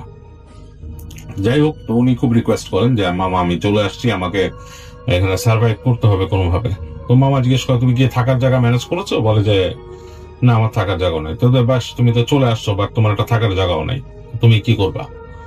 তো তো মামা বলে আচ্ছা ঠিক আছে, আমি দেখতেছি সেটা। তো তোমাকে আজকে তুমি এখানে খাওয়া দাওয়া করো, আমি বিকালের দিকে তোমাকে একজনকে দিয়ে একটা বাসা পাঠাচ্ছি, সেখানে যে থাকো। সেটা হচ্ছে তাদেরই কোন এক আত্মীয়র বাসা আর কি। তো বলে যে ঠিক আছে। তো দুপুরের পরে সেই যে মামা, তিনি রতনকে মানে জামির মামাকে আরেকজন মানুষ দিয়ে পাঠান একটা জায়গায়। তো ঢাকারই একটা রিমোট এলাকা, তখনকার সময় বেশ বেশ বেশ রিমোট ছিল, কারণ ওই জায়গাগুলোতে আসলে বিদ্যুতেরও ব্যবস্থা ঠিক মতো ছিল না। এরকমই একটা জায়গায় ঢাকারই একটা অংশে তাকে পাঠায় তিনি আর কি, তার বন্ধুর মামা যায়। তো সে যখন যায়, যে দেখে যে বেশ রিমোট এলাকা, ঢাকার মধ্যে হলেও বেশ রিমোট এলাকা, এবং তাকে যে জায়গাটা নিয়ে যায় সেটা হচ্ছে বেশ ফাঁকা একটা জায়গা। এবং ফাঁকা জায়গা বলতে যে মানে বেশ মানে বাড়ি ঘরগুলো বেশ দূরে দূরে, এবং যে বাড়িটার সামনে নিয়ে দাঁড়ায় সেটা হচ্ছে একটা আপনার টিনের বাড়ি আর কি। টিনের বাড়ি, ছাদটাও টিনের, এবং আশেপাশে বেড়া দেওয়া, দেয়ালটা হচ্ছে বেড়া দিয়ে দেয়াল দেওয়া। আর ওই বাসার ভেতরে ওনাকে ঢোকায় দেখে যে বাসার সামনে আবার একটা তাল গাছ আছে, বড় একটা তাল গাছ। তো একটু অস্বস্তি ফিল করে, তখন অলরেডি সন্ধ্যা হয়ে গেছে আর কি, মানে আলো নিভে যাচ্ছে চারিপাশে, এবং ওই এলাকার মধ্যে কোনো লাইট পোস্ট নাই। দূর থেকে দেখা যাচ্ছে অন্য বাসাতে আলো জ্বলছে, এবং এরকম একটা অবস্থা। তো রতন জিজ্ঞেস করে যে এখানে এরা আমাকে নিয়ে আসছেন কোথায়? বলে যে এটা হচ্ছে আপনি যার কাছে আসছেন তার মানে তারই এক মামা বা সামথিং এর বাড়ি, যেখানে এখন কেউ থাকে না, এবং এই জায়গাটা আসলে বেশ পতিত। তো মানে এখানে কেউ থাকে না, আপনাকে আমি নিয়ে যাই, আপনাকে রুমটা খুলে দিই, আপনি ওখানে ভিতরে থাকবেন, এবং ওখানেই এটা ছাড়া আসলে আমাদের কাছে আসলে অপশন নাই এখন, উনি বলছে আপনাকে এখানে থাকতে। তো যাই হোক, তো নিয়ে যায় তাকে ওইখানে, যে রতনকে নিয়ে সে রুমটা খুলে দেয় আর কি। তো রুমটা খুলে যখন দেয়, তখন রতন দেখে যে বাসার ভেতরটা কেমন জানি আর কি, একটা কেমন জানি তার কাছে লাগে প্রথমেই।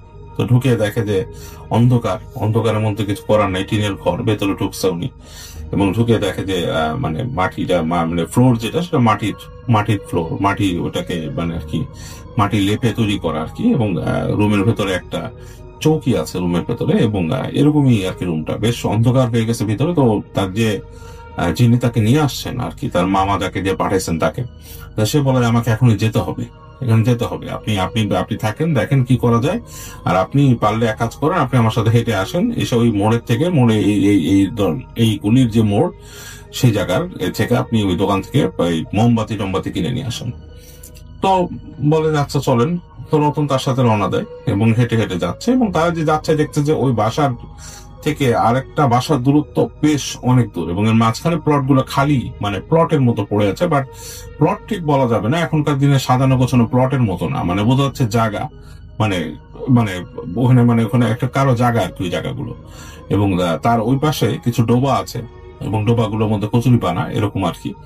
তো যাই হোক, পার হয়ে ওই জায়গাগুলোতে যাচ্ছে, এবং অন্ধকার হয়ে গেছে, তখন অলরেডি অন্ধকার। ওই এলাকার মধ্যে, ওই জায়গাটুকুর মধ্যে কোনো ল্যাম্পোস্ট ছিল না, এখানে যাচ্ছে। তো তখন ওই কলিগ বলে যে আপনার একটা কথা বলি, আপনি একটু এখানে যখন থাকবেন ভয় পেন না, হ্যাঁ, এখানে অনেকে বলে যে, অনেকে এই জায়গা সম্বন্ধে একটা কথা আছে যে আপনি যে বাসাটা উঠছেন, এই বাসাটা অনেকে বলে যে এইটা হচ্ছে পিশাচের বাসা, পিশাচ আছে এখানে, তো আপনি ভয় পেন না, হ্যাঁ।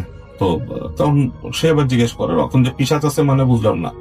বলে যে হ্যাঁ, এখানে অনেকে বলে যে পিশাচ আছে মানে একটা পেতনি থাকে, তো আপনি কিন্তু ভয় পেন না, এগুলা এইসব কথাবার্তা কানে দিবেন না, করবেন না, আপনি চুপচাপ থাকেন।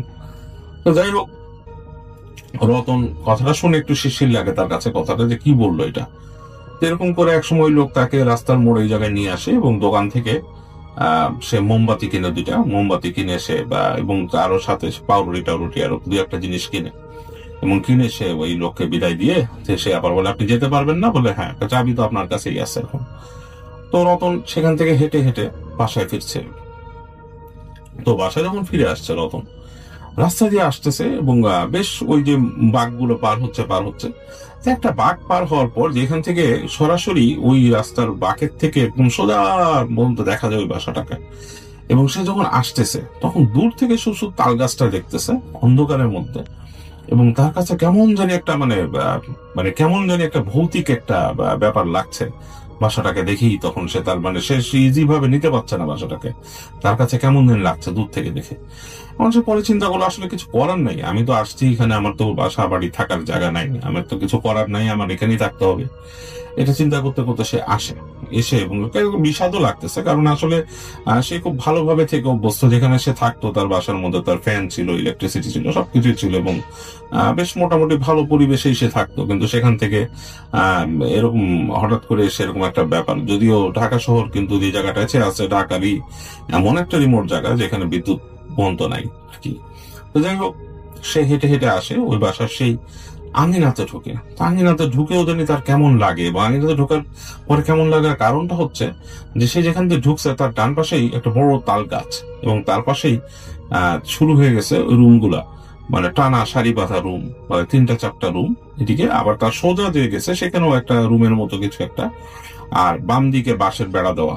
হ্যাঁ, তো এক পাশে রুম, মাঝখানে উঠান, সোজাসুজি আর একটা রুম, আর এরকম। এবং পুরো একটা আঙিনা, যে আঙিনার মধ্যে সে দাঁড়ায় আছে, সেই জায়গাটা মনে হচ্ছে অন্ধকার খাকা করতেছে, কারণ কেউ নাই তো, পুরাই অন্ধকার জায়গাটা। তো সে হেঁটে হেঁটে যায় যে রুমটাতে তাকে খুলে দিছিল, সেই জায়গায় যে সে রুমটা তালা খোলে, এবং তালা খুলেও তার কাছে নিজের কাছে কেমন যেন অস্বস্তি লাগতে থাকে। এখন তো সে একা জায়গায়, এবং সে ঢুকে ঢুকে দেখে সে চৌকিটা আছে, এবং চৌকির পরে সে খেয়াল করে একটা কর্নারে একটা ছোট টেবিলও আছে, পড়ার টেবিলের মতো, এবং একটা চেয়ার আছে সেখানে। তো সে ওখানে যে মোমবাতিটা জ্বালায় সে রেখে সে চিন্তা ভাবনা করে যে সে কি করবে। এবং তার সে কিন্তু এখনো বুঝে না, ওই লোক তাকে দেখাও দেয় নাই এখানে রেস্টরুমের ব্যবস্থা কি বা কিছু।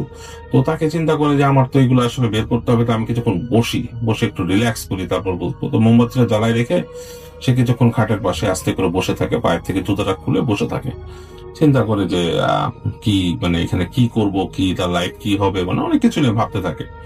এখন কিন্তু তার সেই দুরন্ত থটস বা কিছুই এখন আর তার মাথায় নেই।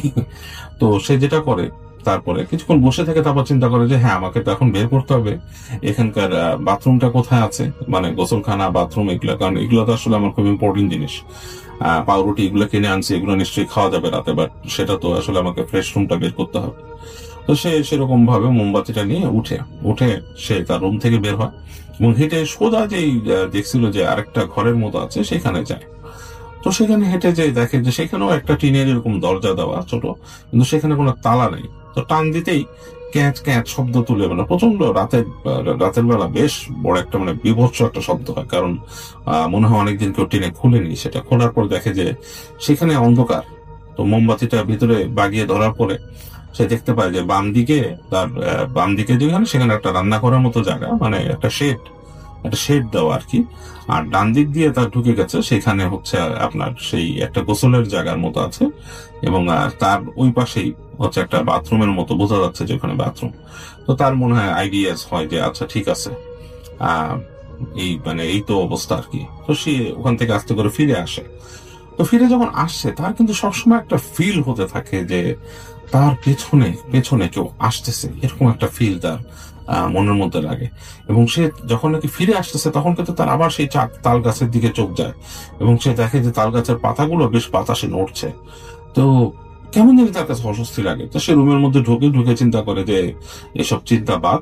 সে আস্তে করে রুমের ওই খিড়কি, তখন একটা ছিটকানির মতো ছিল আর কি, হুকের মতো আর কি, সেটা লাগিয়ে দিয়ে সে মোমবাতিটা রেখে চিন্তা করে যে হালকা খাওয়া দাওয়া করে পুরে টুরে সে খাটের মধ্যে, তার কোনো অন্য বিছানাপাতি নেই, যেমন একটা যে দেখা যায় তোষক দাঁড়িয়ে, এগুলো কিছুই নেই তার।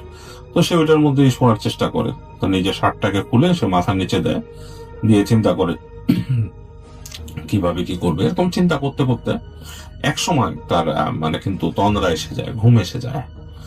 তো হঠাৎ করে তার একসময় ঘুম ভাঙে রাতের বেলা, এবং সে বুঝতে পারে যে রুমের মধ্যে কোনো আলো নেই, অন্ধকার রুম। একটুখানি চোখ খ্রিস হয়ে আসে, ফার্স্টে চিন্তা করে আমি কোথায় আছি। একবার সে ভাবছে আমি কি আমার বাড়িতে আছি, সেই সেই যশোরের সেই বাড়িতে, কিন্তু পর মুহূর্তেতেই তার মনে পড়ে যে আসলে না, আমি তো যশোরে নাই, আমি ঢাকার কোনো একটা এলাকায় আছি, সেখানে আসলে কেউই নাই। এবং সে রাত্রেবেলা আর কান খাড়া করে একদম অন্ধকার রাতের মতো শুনতে পায় বাইরে ঝিঝি পোকা ডাকতেছে। এবং বেশ গভীর রাত, বেশ মানে ঝিঝি পোকা ডাকতেছে, রাতের একটা আলাদা অ্যাম্বিয়েন্ট সাউন্ড আছে, সেটা সে পাচ্ছে, সেই অ্যাম্বিয়েন্ট সাউন্ড গুলো যে রাতের বেলা। এবং তখন সে হঠাৎ করে তার মনে হয় যে কেউ একজন, মানে কিছু একটা হয়তো রুমের মধ্যে আছে, কোনো মানুষ বা কোনো কিছুর উপস্থিতি আছে রুমের ভেতরে। এটা সে তার সিক্স সেন্স দিয়ে তার মনে হতে থাকে, যে তার অবচেতন মন মনে করতে থাকে যে রুমের মধ্যে, একটা রুমের মধ্যে দেখবেন যে অন্ধকার রুমের মধ্যে যদি কেউ থাকে, মানে একটা রুমের মধ্যে যদি আপনি একা থাকেন, আপনার সাথে যদি আপনি একা আছেন, কিন্তু যদি হঠাৎ করে মানে কেউ যদি অন্য কেউ আসে অন্ধকারের ভেতরে, আপনি দেখেননি, আপনি কিন্তু উপস্থিতিটা টের পাবেন যে দেয়ার ইজ সামওয়ান এলস। তো সেরকমই একটা উপস্থিতি সে টের পেতে থাকে, মনে হয় যে রুমের ভিতরে কেউ একজন আছে। এবং তখন কিন্তু সে খুব অস্বস্তিতে পড়ে যায়, তার গায়ের রোমগুলো সব দাঁড়ায় যায়। তো রতন খুব একটা ভীতু মানুষ না, সে খুব দুরন্ত টাইপের মানুষ, কিন্তু তারপরও তার সারা শরীর রোম দাঁড়ায় যায়, কারণ সে চিন্তা করে এই রুমের মধ্যে কে থাকবে। এবং সে হঠাৎ করে খেয়াল করে যে আসলেই কেউ একজন আছে, কারণ দরজাটা যে লাগানো ছিল, দরজার হালকা ফাঁক দিয়ে বাইরের আলো আসছিল। বাইরে আকাশের হয়তো চাঁদের কিছু আলো বা সামথিং আকাশের আলো থাকে, যেটা আর্চলাইট, সে আলোটা আসছিল। হঠাৎ করে তার মনে হয় যে আলোটাকে কেউ ব্লক করে দিল, মানে সামনের দিকে মুভ করছে। এবং তখন তার গায়ের রোম আরো দাঁড়িয়ে যায়, এবং সে বুঝতে পারে না সে কি বলবে, কি চিন্তা করবে। তারপর সে খেয়াল করে আস্তে আস্তে কিছু একটা এগিয়ে আসছে সেখানে। এবং মানে তার দিকে সে বুঝতে পারে যে কিছু একটা আসতেছে, একটা ঘন ছায়া অন্ধকারের মতো তার দিকে আসছে। এবং আস্তে আস্তে একদম তার খাটের পায়ের কাছে চলে আসে। এবং সে কিন্তু আর কিছু মানে সে বুঝতে পারে না, সে আসলে মানে কখন যে অবচেতন মনে সে যে মানে কি ধোয়া পড়া শুরু করতেছে বা চেষ্টা করছে, সে কিছুই বুঝতে পারে না, তার কিছুই মনে নেই। অ্যাকচুয়ালি সে মানে অনেক জ্ঞানহীনের মতো হয়ে গেছে। তো এইভাবে তার প্রথম রাতটা কিন্তু কেটে যায়, সে ঘুমায় পড়ে, এরপর আসলে তার কিছু খেয়াল নেই। পরদিন সকালে যখন তার ঘুম ভাঙে, তার শরীরটা খুব ব্যথা এবং সে মানে খুব অস্বস্তি ফিল করতেছে। এবং সে উঠে বসে চিন্তা করে রাতে কি হয়েছিল। তখন একবার ভাবে যে আমি রাতে কি ভয় দেখছি, দুঃস্বপ্ন দেখছি, এরকম কিছু চিন্তা করে। তো সে কোনোভাবে ওই উঠে বসে তার সকালে রাতের এনে রাখা রুটি হালকা খায়, খেয়ে দেখে যে আলো বেড়ে গেছে। এবং তাকে কিন্তু সেই যে মামা বলছিল যে তুমি পরদিন কিন্তু এসো অফিসে, তো সে কেন জানি এমনই আলস্য তাকে ভর করে যে তার কোথাও যেতে ইচ্ছা করে না। সে যে আবার শুয়ে থেকে কিছুক্ষণ উঠে যে সে ফ্রেশ হয়ে সে আবার এসে ওখানে শুয়ে থাকে। এবং এরকম করতে করতে কখন যে বিকাল হয়ে গেছে তার কোনো খেয়াল নাই। এবং সে বিকালবেলা উঠে বসে যে দরজার বাইরে যায়, দরজার বাইরে যে দেখে তার ঝিম ঝিম ঝিম ঝিম ঝিম ঝিম লাগছে। তো এরকম অবস্থায় সে আর রুমের থেকে বেরোতে চায় না, সে এসে আবার ওখানে শুয়ে পড়ে। এবং শুয়ে পড়ে একটা সময় সে ঘুমায় যায় আর কি। তো ঘুমায় যায় ঠিক একইভাবে তার মানে ঘুম ভাঙে রাতের বেলা, সেই ওরকম মানে আর কি হঠাৎ করে ঘুম ভাঙে তার, ঠিক তখন কিন্তু রাত, কিন্তু সেরকম শব্দ শুনছে ওরকম ঘরের মধ্যে, মনে হচ্ছে যে মানে ঘরের মধ্যে মানে কেমন জানি একটা মানে শব্দ পাচ্ছে সে। এবং সে উঠে তার চোখ মেলে সে খেয়াল করে, তার কাছে মনে হয় যে ঘরের মধ্যে ঠিক একইভাবে কিছু একটা আছে ঘরের মধ্যে। এবং এবার সে মনে করার চেষ্টা করে যে আমি গতকালকে আমি এরকম দেখছি এবং আমি ঘুমায় গেছি, আমি আজকে সজাগ থাকবো, ঘটনাটা কি, মানে কে ঘরের মধ্যে আসে, এরকম কিছু একটা।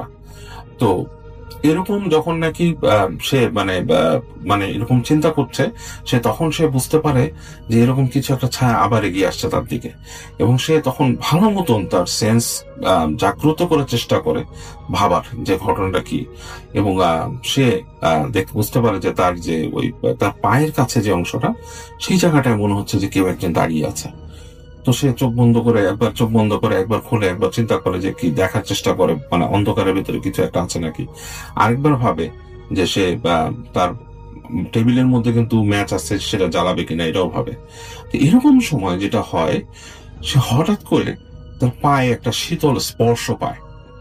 এবং পায়ের তলায় মানে সামথিং লাইক পায়ের তলায় যদি ভিজা কিছু মুভ করে, লাইক জিপ জিপ মানে একটা মানে জিপ টাইপের ভিজা যদি কিছু একটা মানে লাইক সরীসৃপ টাইপের বা একটা সাপ বা কিছু একটা যদি পায়ের তলায় ভিজা ঠান্ডা কিছু যায় লাগে, এরকম তার একটা একটা একটা স্পর্শ সে পায় এবং সে প্রচন্ড চমকে ওঠে এবং তার পাটা দেখে সে অসাড় হয়ে গেছে, পাটা নাড়াতে পারছে না সে। এবং সে তখন মানে প্রাণপণ চেষ্টা করে মানে হাতের কাছে তার যে ম্যাচ থাকে ম্যাচটাকে নেওয়ার চেষ্টা করে টেবিলে হাতে, কিন্তু তার হাতও নড়ছে না, একদম মানে সেই হয়ে গেছে। কিন্তু সে বুঝতে পারছে তার পায়ের মধ্যে ভিজা ভিজা কিছু একটা। তো এরকম একটা সময় সে মানে আর কি কোনো সেন্সে না থেকে সে চিৎকার করে সে আল্লাহ বলে ওঠে আর কি, মানে আল্লাহর নাম নিয়ে ওঠে আর কি, চলে চিৎকার করে ওঠে। এবং এই যে চিৎকার যে করে ওঠে, করার পরই তার একটা সম্মিত ফিরে পায় সে, এবং সম্মিতের চোটে সে মানে ঝাঁকি দিয়ে উঠে যায়। এবং সেই সময় সে একটা শব্দ শুনতে পায়, খুব মানে মানে মানে খুব একটা মানে বাজে কেমন যেন একটা বিভৎস কণ্ঠে যদি কেউ কান্না করে এরকম একটা শব্দ সে শুনতে পায়। এবং মানে কুই কুই শব্দ টাইপের একটা কেমন একটা একটা শব্দ শুনে সে, মানে কেউ খুব মানে বিভৎস কণ্ঠে মানে অপরিচিত কণ্ঠে কান্না করে উঠলে, এবং কান্নাটা মোটেই মানে মানুষের গলার মতো না, এরকম একটা শব্দ বাট ফেমিনিন, এরকম একটা শব্দ সে শুনতে পায়। এবং এবং সে সেই গলাতে তাকে বলে উঠে আমি। তো সে প্রচন্ড ভয় পায়, লাফ দিয়ে সে উঠে বসতে পারে এবং আর কোনো কিছু না দেখে সেখান থেকে সে মানে ঝাঁপিয়ে পড়ে দরজার দিকে, এবং দরজার উপরে ঝাঁপিয়ে পড়ে দরজা খুলে সে মানে মানে ছেড়ে দৌড় দেয়। এবং তার কিন্তু কোনো কিছু খেয়াল নাই, রতনার কিছুই মনে করতে পারে না যে তার মাথায় সে হিতহিত জ্ঞান শূন্য হয়ে গেছে, যে সে কি মানে কি দেখলো বা কি ফিল করলো এরকম। তো সে যখন দৌড় দিচ্ছে তখন সে দেখতে পায় যে ওই যে তাল গাছটা ছিল, সেই তাল গাছের ওখান থেকে একটা আগুনের দলা ছিটকে এসে মাটিতে পড়লো। সে ওইটা দেখেও সে স্থির থাকতে পারে না, সে ঝরে দৌড়াতে থাকে এবং সেই রাস্তা ধরে দৌড়াতে থাকে। দৌড়াতে দৌড়াতে দৌড়াতে তার আর কিছু মনে নাই রতনের, সে দৌড়াচ্ছিল। সে দৌড়াতে দৌড়াতে এক সময় যে সে মেন ওখানকার যে মেন রাস্তাটা সেখানে পড়ে, এবং সেখান থেকেও সে দৌড়াতে থাকে। এবং এক সময় সে যে সম্ভবত ওখানকার নাইট গার্ড বা কারোর সামনে যে পড়ে সে জ্ঞান হারিয়ে ফেলে। তো এইভাবে কতক্ষণ সে পড়েছিল বা জ্ঞান হারিয়েছিল তার সেটা মনে নেই। তার যখন জ্ঞান ফেরে তখন দেখে যে আজান দিচ্ছে আর কি। তো এবং সে শুয়ে আছে একটা বেঞ্চির উপরে এবং তার সামনে দুইজন লোক বসা, এবং তারা সম্ভবত নাইট গার্ড। তারা তাকে জিজ্ঞেস করে যে, তার চোখ মেলতেই তাকে জিজ্ঞেস করে কি হয়েছে, কি হয়েছে আপনার, কি হয়েছে, কি সমস্যা কি তোমার, মানে এরকম করে তাকে জিজ্ঞেস করে। এবং তাকে ওই দেখে যে তাদের একজনের কাছে একটা জগের মধ্যে কিছু পানি ছিল, তাকে ছিটায় দেয় এবং তাকে জিজ্ঞেস করে কি হয়েছে তোমার, কি কি সমস্যা কি, তুমি কোত্থেকে আসছো, অনেক কিছু জিজ্ঞেস করে। সে বলে যে আমি এখানে মানে আমি আমি এখানে ছিলাম, আমি রাত্রে অনেক ভয় পাইছি এবং সেখান থেকে আসছি। নাইট গার্ড গুলো তার কথাগুলো ঠিক মতো আসলে বিশ্বাস করতে পারে না। তো সে তখন নাইট গার্ডদেরকে বলে যে আমি এরকম আসছি, যে যশোর থেকে আসছি, আমাকে এখানে থাকতে দিয়েছিল একটা বাসায়, তো সেখানে আমি এরকম ভয় পেয়েছি। তো তার সাথে কিছুক্ষণ কথা বলে নাইট গার্ডরা নিজেদের মধ্যে আলোচনা করে, এবং আলোচনায় তারা বুঝতে পারে যে নাইট গার্ড গুলো ওই যেখানে সে ছিল সে বাসা সম্বন্ধে ভালোই অবগত। এবং নাইট গার্ড গুলো তাকে বলে তো এখন কি করবা, তুমি কেউ বাসায় ফেরত যাবে? সে বলে না, আপনাদের সাথে আমাকে সকাল পর্যন্ত একটু থাকতে দেন, আমি তারপর এখান থেকে চলে যাবো। নাইট গার্ড আর কিছু বলে না তাকে, তারা ওই বেঞ্চিতে বসেছিল। এবং প্রায় রাত পার হয়ে যায়, সকাল মানে তখন তো ভোর হয়ে গেছে, মানে সকাল হয়ে গেছে। যখন আলোটা পুরোপুরি ফুটে যায় তখন রতন সেখান থেকে তাদের কাছ থেকে বিদায় নিয়ে সে চলা শুরু করে। তো তার অবস্থা খুব একটা ভালো ছিল না, তেমন একটা টাকা পয়সাও ছিল না, এবং সে কোনোভাবে আর কি দিনের মধ্যে ওয়েট করে ওখানকার বাজারে যেয়ে। এবং বাজারে যে যখন ওয়েট করে, যখন দিনের আলো ফুটে তখন সে মানে ওখান থেকে মুভ করে আস্তে ধীরে সে সেই যে বন্ধুর মামার ইসে যায়, যে ওনার সাথে দেখা করে। যাই হোক, তো ওখানে যশোরে ফিরে যাওয়ার পর তার বাবা তাকে, তার মা তাকে আবার তার মাকে বলেন যে তিনি কি করছে এগুলা।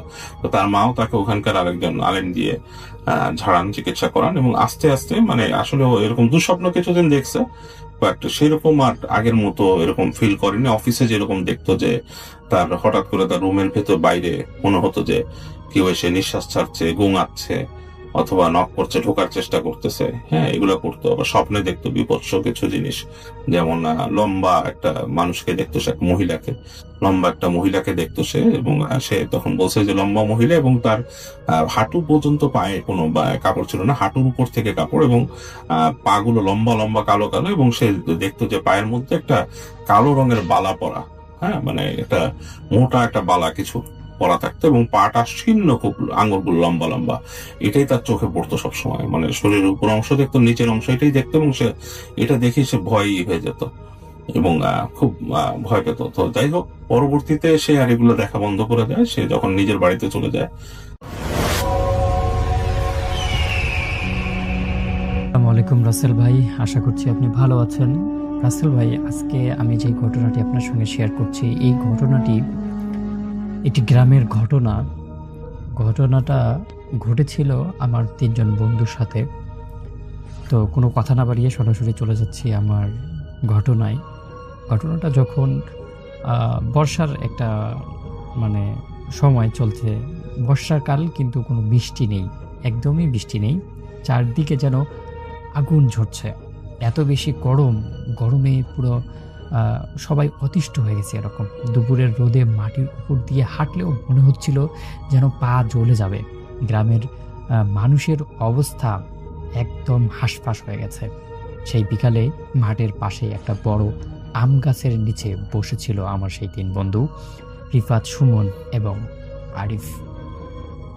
তারা এই বটগাছের নিচে বসে ঘাম মুছতে মুছতে বলল, এই রোদে আর পারছি না ভাই, মাথা ঘুরতেছে, কি করব, কিছুই তো মাথায় আসতেছে না। এরপর তাদের মধ্যে একজন রাকিব হেসে বলল, চল নদীতে, আমি অনেকদিন সাঁতার কাটি না, একটু সাঁতারও কাটা যাবে, শরীরটাও ঠান্ডা হবে। এর ফাঁকেই জয় একটু দ্বিধায় পড়ল, তোরা কোন নদীতে যাবি, বড় খালের দিকে যাবি নাকি পুরনো ওই যে নদীটা আছে, নদী ঘাট আছে, সেই ঘাটে যাবি? তো হঠাৎ করে আরিফ বলে উঠল, ওই পুরন ঘাটে চলো, যেখানে কেউ যায় না, আমরা বন্ধুরাই শুধু গোসল করব, কেউ সেখানে থাকবে না, অনেক মজা হবে এবং এনজয় করা যাবে। এই কথাটা বলার সাথে সাথে আশেপাশের বাতাসটা কেমন যেন অদ্ভুত থেমে গেল। রিফাত মানে যেই জায়গাটা কথা বলেছে, সেই জায়গাটা আসলে তেমন একটা ভালো জায়গা না, মানুষ একদমই সেদিকে যায় না। গ্রামের বয়স্করা সবসময় নিষেধ করে, ওই ঘাটে তোরা কখনো যাস না, ওখানে ভালো কিছুই নেই। কিন্তু যুবক বয়সে ভয়কে জয় করাই কিন্তু আসলে কাজ, ভয়টাকেই মজা নেওয়ার জন্যই কিন্তু এই আমার যে 3 জন বন্ধু ছিল, তারা এরকম একটা চ্যালেঞ্জ গ্রহণ করে আর কি। তারপর তাদের 3 জনের সবাই একসাথেই বলে, চল না যাই দেখি সেখানে কি আছে। সবাই তো অনেক ঘটনাই বলে, অনেক কুসংস্কারিত সমাজের মধ্যে শোনা যায়, কিন্তু আজকে আমরা বাস্তব অভিজ্ঞতা করে আসি, চল দেখি কি হয় সেখানে। তারপর যেই কথা সেই কাজ, 3 জনে চলে সেই যে মরা ঘাট আছে সেই ঘাটের দিকে। যখন তারা যাচ্ছিল তখন সূর্যটা বেশ খানিকটা ঢুলে পড়েছে, মানে বিকালের দিকে হয়ে গেছে। তারা হাঁটতে হাঁটতে পৌঁছালো নদীর ওই নির্জন জায়গাটাতে। জায়গাটা অন্য সব জায়গার থেকে বেশ খানিকটা আলাদা, চারপাশে কোনো মানুষ নেই, গাছগুলো অদ্ভুতভাবে ঝুঁকে আছে পানির দিকে, যেন কিছু একটা লুকিয়ে রেখেছে তারা। সবচেয়ে অদ্ভুত ছিল নদীর পানি, চারপাশে নদীর পানি হালকা সবুজ, কিন্তু ওই জায়গার পানি কালচে স্থির, নিচে যেন কিছু একটা লুকিয়ে আছে। তাদের মধ্যে একজন বলল, এই জায়গাটা একদমই ভালো লাগছে না। হঠাৎ একটা ঠান্ডা বাতাস বয়ে গেল তাদের মধ্যে। গরমের দিনে এমন ঠান্ডা বাতাস একদমই আসার কথা না। এদের মধ্যে আবার একজন বলে উঠল, তুই কি ভয় পাস নাকি, আমি নামতেছি, দেখ কি হয়। সে প্রথমে পানিতে দৌড়ে এসে একটা ঝাঁপ দিল, তারপর একের পর এক সবাই নামলো সেই পানিতে। শুরুতেই সবকিছু স্বাভাবিক ছিল, তারা হাসাহাসি করছে, একে অন্যকে পানি ছেড়াছেড়ি করছে। তারপর তারা বুঝতে পারলো যে এখানে অসম্ভব রকমের মাছ তারা দেখতে পাচ্ছে। তারা ভাবলো যে মাছ মানে পানিতে গোসলও করা হবে, মাছও মারা হবে। এরপর তারা সবাই ডুবে ডুবে মাছ ধরা শুরু করলো। কিন্তু আশ্চর্যজনক বিষয় হচ্ছে তারা খুব সহজেই মাছগুলোকে ধরতে পারছে। মানে এমন একটা অবস্থা যে তাদের হাতে মাছ এসে ধরা দিচ্ছে। তারপর তারা একে একে সবাই মাছ ধরা শুরু করলো। কিন্তু তার মাঝেই হঠাৎ করে আরিফ চিৎকার করে উঠল, এই আমার পা যেন কে ধরছে। সবাই একদমই থেমে গেল। থেমে গিয়ে তাদের মধ্যে রিফাত বলল, তুই কি ড্রামা করিস নাকি? কিন্তু আরিফের মুখের চেহারা একদমই বদলে গেছে। সে মারিয়া হয়ে পানি থেকে ছুটে একদম উপরে চলে গেল। তাদের মধ্যে সবথেকে যে সাহসী ছিল সে বলল, আরে এখানে তো অনেক মাছ দেখতেছি, হয়তো তোকে কোনো মাছ মানে তোর সঙ্গে কোনো মাছ লেগেছে, এই জন্য তুই মাছটাকে মানে কেউ বলতেছিস। কিন্তু রাকিব বলল যে না, আমারও ঠিক সেম ফিলিংস হয়েছে। এরপর তারা হঠাৎ করে পানির নিচে তলাতে শুরু করলো। সবাই চিৎকার করতে শুরু করলো, কিন্তু কারো কোনো শব্দ হচ্ছে না। হঠাৎ করেই তাদের মধ্যে আরিফ পানিতে তলিয়ে যেতে শুরু করলো। কয়েক সেকেন্ড পর আরিফকে আর খুঁজে পাওয়া গেল না। কিন্তু নিচে কিছুই দেখা যায় না, শুধু কালো অন্ধকার আর একটা ঠান্ডা অনুভূতি, যেন কারো শরীরের পাশ দিয়ে সরে যাচ্ছে ভয়ানক কিছু একটা। আরিফ নেই। আরিফকে খোঁজাখুঁজি শুরু হলো তাদের মধ্যে। খুঁজতে খুঁজতে খুঁজতে খুঁজতে কোনোভাবেই তারা আরিফকে পাচ্ছে না। তারপর হঠাৎ করে গ্রামের লোকজন সেখানে এসে হাজির হয়ে গেল। লোকজন এসে সারা নদী খুঁজলো, কিন্তু নদীর কোথাও যেন আরিফকে খুঁজে পাওয়া যাচ্ছে না। মনে হচ্ছে পুরো নদীটা আরিফকে গিলে খেয়ে ফেলছে। আরিফের নিখোঁজ হওয়ার পরদিন থেকেই গ্রামে এক ধরনের অস্থিরতা নেমে আসে। প্রথমে গ্রামের লোকজন নিজেরাই নদীর ওই ঘাটে খোঁজাখুঁজি শুরু করে। বাঁশ দিয়ে পানির গভীর মাপা হয়, জল ফেলা হয়, এমনকি চারপাশের কাদা মাটি খুঁজে দেখা হয়, কিন্তু কোথাও আরিফের কোনো চিহ্ন পাওয়া যায় না। এরপর শুরু হয় সেই যে নদী ঘাটটা ছিল, সেই নদী ঘাটটা চতুর্পাশ দিয়ে পানি আটকে সেই পানিগুলো মোটর দিয়ে ফেলে দেওয়া হয়। কিন্তু এমন একটা অবস্থা, সেখানে যেন কোনোভাবেই পানি শুকাচ্ছে না। এরপর দুপুরের দিকে পরদিন দুপুরের দিকে খবর দেওয়া হয় ফায়ার সার্ভিসের লোকদের। তারা এসে ডুবুরি দল আসে এবং তাদের সরঞ্জামাদি, অক্সিজেন সিলিন্ডার আর পেশাদার প্রস্তুতি দেখে গ্রামের মানুষ একটু স্বস্তি পায়।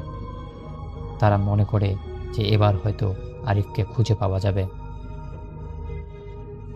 তারপর এক ডুবুরি পানিতে নামার আগেই বলেছিল কতটুকু জায়গায় হারিয়েছে কেউ কি বলবে, তাহলে একটু মানে অভিজ্ঞতা ভালো হতো।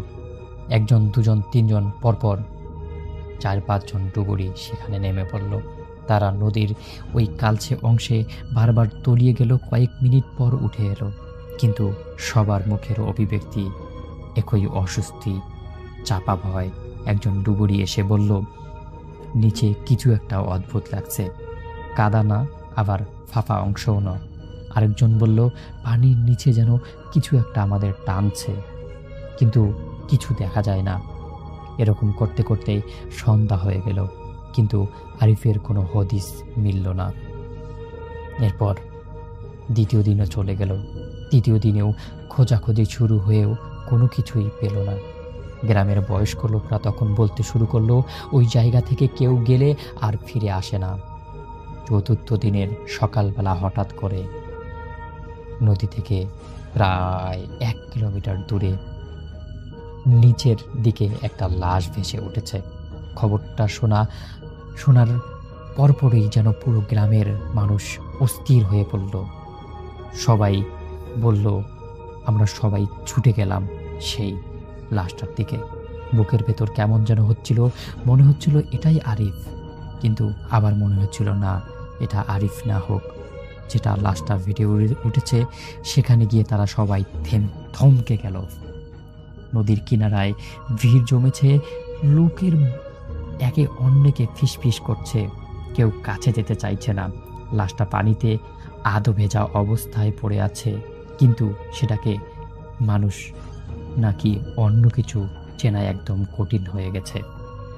এমনকি মুখটা এমনভাবে ফুলে গেছে যেন চেনার কোনোই উপায় নেই। চামড়া উঠে গেছে কিছুটা, কিছুটা অংশ মাছ খেয়ে ফেলেছে, চোখের জায়গাটা ফাঁকা হয়ে গেছে, আর শরীরের অদ্ভুত রকমের ধূসর আকার ধারণ করেছে।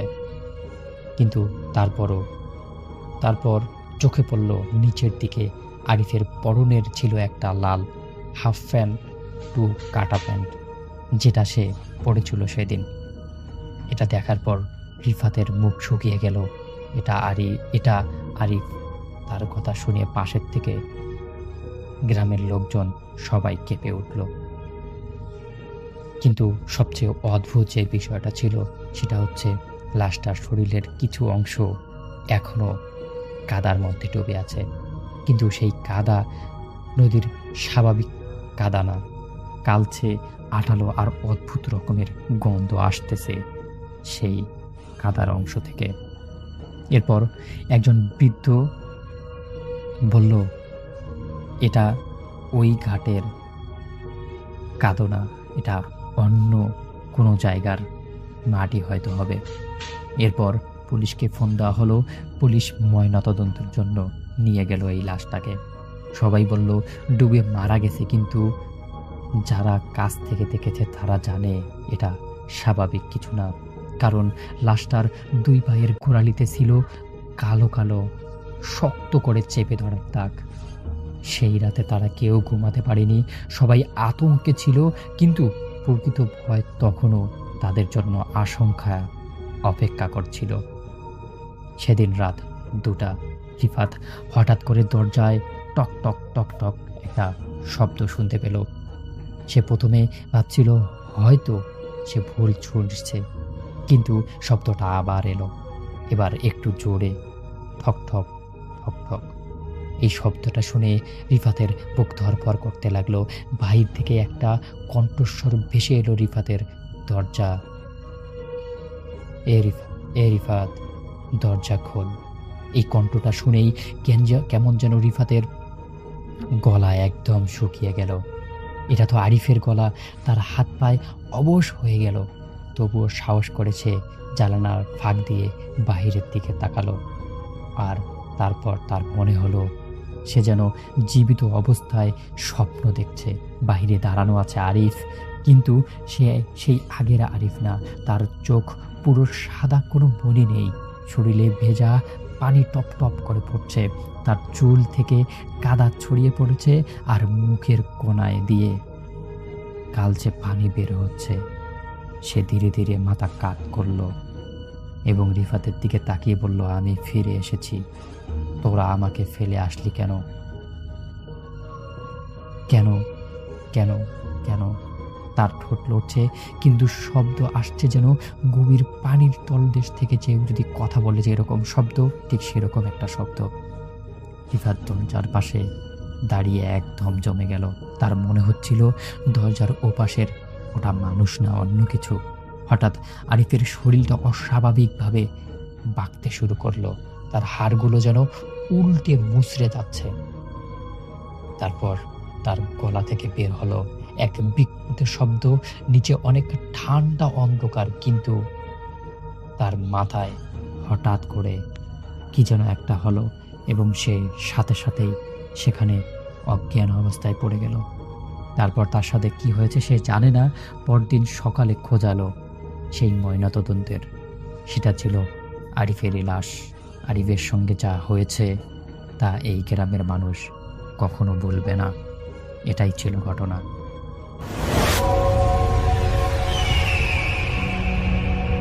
তো ঘটনাটা হচ্ছে ঢাকার ছেলে, এবং উনি যখন খুলনা বিশ্ববিদ্যালয়ে 2য় বর্ষে অধ্যয়নরত অবস্থায় ছিলেন তখনকার ঘটনা। এবং ঘটনাটা ঘটে তার 3 বন্ধু সহ ব্যাচমেট নিয়ে খুলনার নিরালা আবাসিক এলাকায় একটা 4th তলা বাড়ির একটা ফ্ল্যাট ভাড়া নিয়ে থাকা অবস্থায়। তো উনি যে ঘটনাটা শেয়ার করবে তার সাক্ষী ছিলেন তারা 4 জনই, এবং ঘটনাটা ঘটে তাঁরই রুমে। এবং কেউই ঘটনা শেয়ার করবার পক্ষে ছিল না, কিন্তু তারা যেটা অনুভব করেছে যে ওই মোটামুটি এই ক্যাম্পাসে যেটা মোটামুটি অনেকেরই জানা। তো ঘটনায় যাই, তখন তারা দ্বিতীয় বর্ষে উঠেছিল এবং ঘটনাটা ঘটে তার রুমে। রুমটা প্রথমে ছিল তাদের এক সিনিয়র বড় ভাইয়ের। ওই ফ্ল্যাটে বরাবরই ব্যাচেলারি থেকেছে এবং তার গ্রাজুয়েশন শেষ করে তার রুম নিয়ে, মানে তার জিনিসপত্র নিয়ে ওই ফ্ল্যাটে তারা উঠে পড়ে। আর তার সাথে পাশাপাশি তার সাথে তার আরো বাকি 3 জন বন্ধু তার সাথে ওঠে। তারা 4 জন আলাদা একটা রুমে থাকলেও তার রুমটি সবচেয়ে বড় হওয়াতে সবাই ওই রুমে আড্ডা দেয়। মুভি দেখা, গানের রিহার্সাল করা সবই করত এই নাসফাত ভাইয়ের রুমে। সেদিন রাতেও তারা মুভি দেখছিল। রুমের বিবরণটা দিয়ে ভালো হয়, যেমন তার রুমটা অন্য রুম থেকে অনেকাংশ বড়, সাথে একটা এল শেপড বারান্দাও আছে যেটা পুরো রুমকে ঘিরে রয়েছে। যে পাশে তার খাট, সাথেই আছে একটা জানালা, জানালার সাথে বারান্দা, আর বারান্দার সাথেই পাশের বাসার 3 তলা ছাদ, যেই ছাদে কেউ উঠে না বললেই চলে, যেটা বারান্দা থেকে 2 থেকে 3 ফিট দূরে। সো সেদিন তারা মুভি দেখছিল। তিনি তার বন্ধু তাহসিন ছিল খাটে হেলান দিয়ে, আর বন্ধু ফারহান আর আব্দুল্লাহ ছিল নিচের ফ্লোরিং এ। মুভি দেখার জন্য সেট আপ রেডি করা। বলে রাখা ভালো, তাদের মধ্যে সবচেয়ে বেশি ভীতু প্রকৃতির ছিল তাহসিন নামের যে ভাইটি। সাধারণত প্যারানর্মাল ব্যাপার, ঘটনা, আলাপ আলোচনা একটু এড়িয়েই চলেন তিনি, আর মুভি চলাকালীন শেষ বরাবরই ঘুমিয়ে যায়। তো এটা নিয়ে তারা খুব বেশি মজা করতো তার সাথে। আর মুভি দেখতে চাইলে ওনাকে সবসময় এই নাসফাত ভাইয়ের পাশে বসানো হতো, যাকে ওরা আরো ইজিলি বিরক্ত করতে পারত। সেদিনও তাহসিন ছিল তার পাশেই, আর নাসফাত ভাই ছিল দেয়ালে আর জানালা মিলিয়ে দিয়ে হেলানবি বসে মুভি দেখছিল। থাই গ্লাসের জানালাটি তখন খোলা, বাইরে আকাশে চাঁদ দেখা যাচ্ছিল। তখন তাহসিনকে ভয় দেখানোর জন্য সবাই ভুতুরে শব্দ করছে, পা দিয়ে খোঁচা দিচ্ছে। তাহসিন একটু নড়ে হেলান দিয়ে শুলো। এখন তাহসিন নাসফাত ভাইয়ের সামনে শুয়ে আছে। তিনি পেছন থেকে তখনও দেয়াল আর জানালে হেলান দেওয়া। কিছুক্ষণ পর লক্ষ্য করলো তার পায়ে কে একজন হাত দিয়ে ধরলো। তিনি তাহসিনকে বকাঝকা শুরু করলো, বললো, আমার প্র্যাঙ্ক আমার সাথে না করে অন্য কারোর সাথে কর। বলতে বলতেই তাহসিনের দিকে তাকালো। তাহসিন তখন ঘুম। তখনও পায়ের মধ্যে একটা স্পষ্ট অনুভূতি তিনি ফিল করতে লাগলেন, খুব বড়সড় একটা হাত। তিনি আবারও তাহসিনের দিকে তাকিয়ে ভয়ে লাফ দিয়ে খাট থেকে উঠে বসলেন। তাহসিন তো তার সামনে, ওর হাত দুটো সামনে, তার পায়ে হাত ছিল এটি কার? তার হঠাৎ লাফ দিয়ে থেকে ফ্লোরিং থেকে তাড়াতাড়ি লাইট জ্বালিয়ে উঠে ফেলো সবাই। আব্দুল্লাহ মুভি দেখতে দেখতে ঘুমিয়ে গেছে অনেক আগেই। আব্দুল্লাহর ঘুম ভাঙলো না তার চিৎকারে। তারা তাড়াতাড়ি জানালার বারান্দার দরজা লক করলো, জানালার পর্দা লাগিয়ে দিল। তখনই শুরু হলো জানালা আর বারান্দার দরজায় নক করার অসহনীয় শব্দ। হঠাৎ জানালার নক বন্ধ হয়ে গেল। বারান্দার দরজা জোরে জোরে ধাক্কা দেওয়া শুরু হলো, যেটা লিটারেলি অসম্ভব। তখনই ঘটলো সবচেয়ে ভয়ঙ্কর ঘটনা। বারান্দার দরজার ছিটকানি ভেঙে খুলে গেল বারান্দার দরজা। তিনি, ফারহান আর তাহসিন তাড়াতাড়ি রুম থেকে দৌড়ে বেরিয়ে বাসার দরজা খুলে সরাসরি নিচে চলে গেল রাস্তায়। রাত তখন 3:17। তার এখনো স্পষ্ট মনে আছে সময়টা। নিচ থেকে আব্দুল্লাহকে বারবার ফোন দিচ্ছি, কিন্তু আব্দুল্লাহ ফোন ধরছে না। সাহস সঞ্চয় করে উঠে গেল তার উপরে। আব্দুল্লাহকে ঘুম থেকে জাগানো হলো। এত শব্দের মধ্যেও তার ঘুম ভাঙেনি।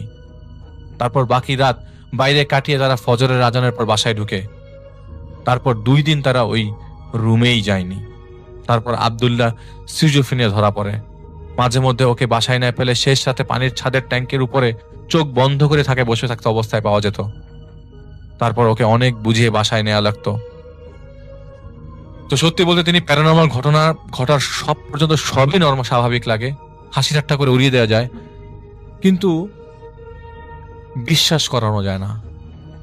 এরপর থেকে তাকে অনেকেই বলেছেন রুমটা ছেড়ে দেওয়ার জন্য, কিন্তু ততদিনে সবই সয়ে গেছে। আয়তুল কুরসি পরে ঘুমালে এই রুমটি অন্য 10টি রুমের মতোই। কিন্তু কোনোদিন মনে না থাকলে পড়ার কথা, তখন মনে হয় রুমের ভিতরে কার্যকলাপ, এই বাইরে থেকে কয়েকজনের চোখ। কিন্তু জানালার পাশটি এখনো অভিশপ্ত কর্নার হিসেবেই অনেকেই হাসি ঠাট্টা করে। এরপর তারা অনেক কিছু রুমে ফিল করেছে, সেগুলি আর তেমন আমলে নেয় না। 3য় বর্ষে ওঠার শেষের দিকে ঘটনা ঘটার 1 বছর পরে সবাই বাসাটি ছেড়ে দেয় এবং ক্যাম্পাসের পাশেই বাসা নেয়। সেই বাসার বাড়িওয়ালার সাথে তার খুব ভালো সম্পর্ক থাকায় ওনার কাছ থেকে পরবর্তী সময়ে উনি শোনে যে বাসাটি এখনো অবধি ভাড়া হয়নি এবং কোনো ফ্যামিলি সেই ফ্ল্যাটটিতে কোনো কারণে ভাড়া নিতে চায় না। আসসালামু আলাইকুম রাসেল ভাই, আশা করছি আপনি ভালো আছেন।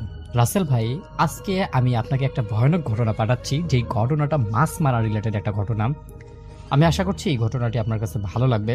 রাসেল ভাই, আজকে আমি যেই ঘটনাটা বলবো, এই ঘটনাটার প্রেক্ষাপট হচ্ছে রংপুরের তিস্তা নদীর পাড়ের একটা ঘটনা।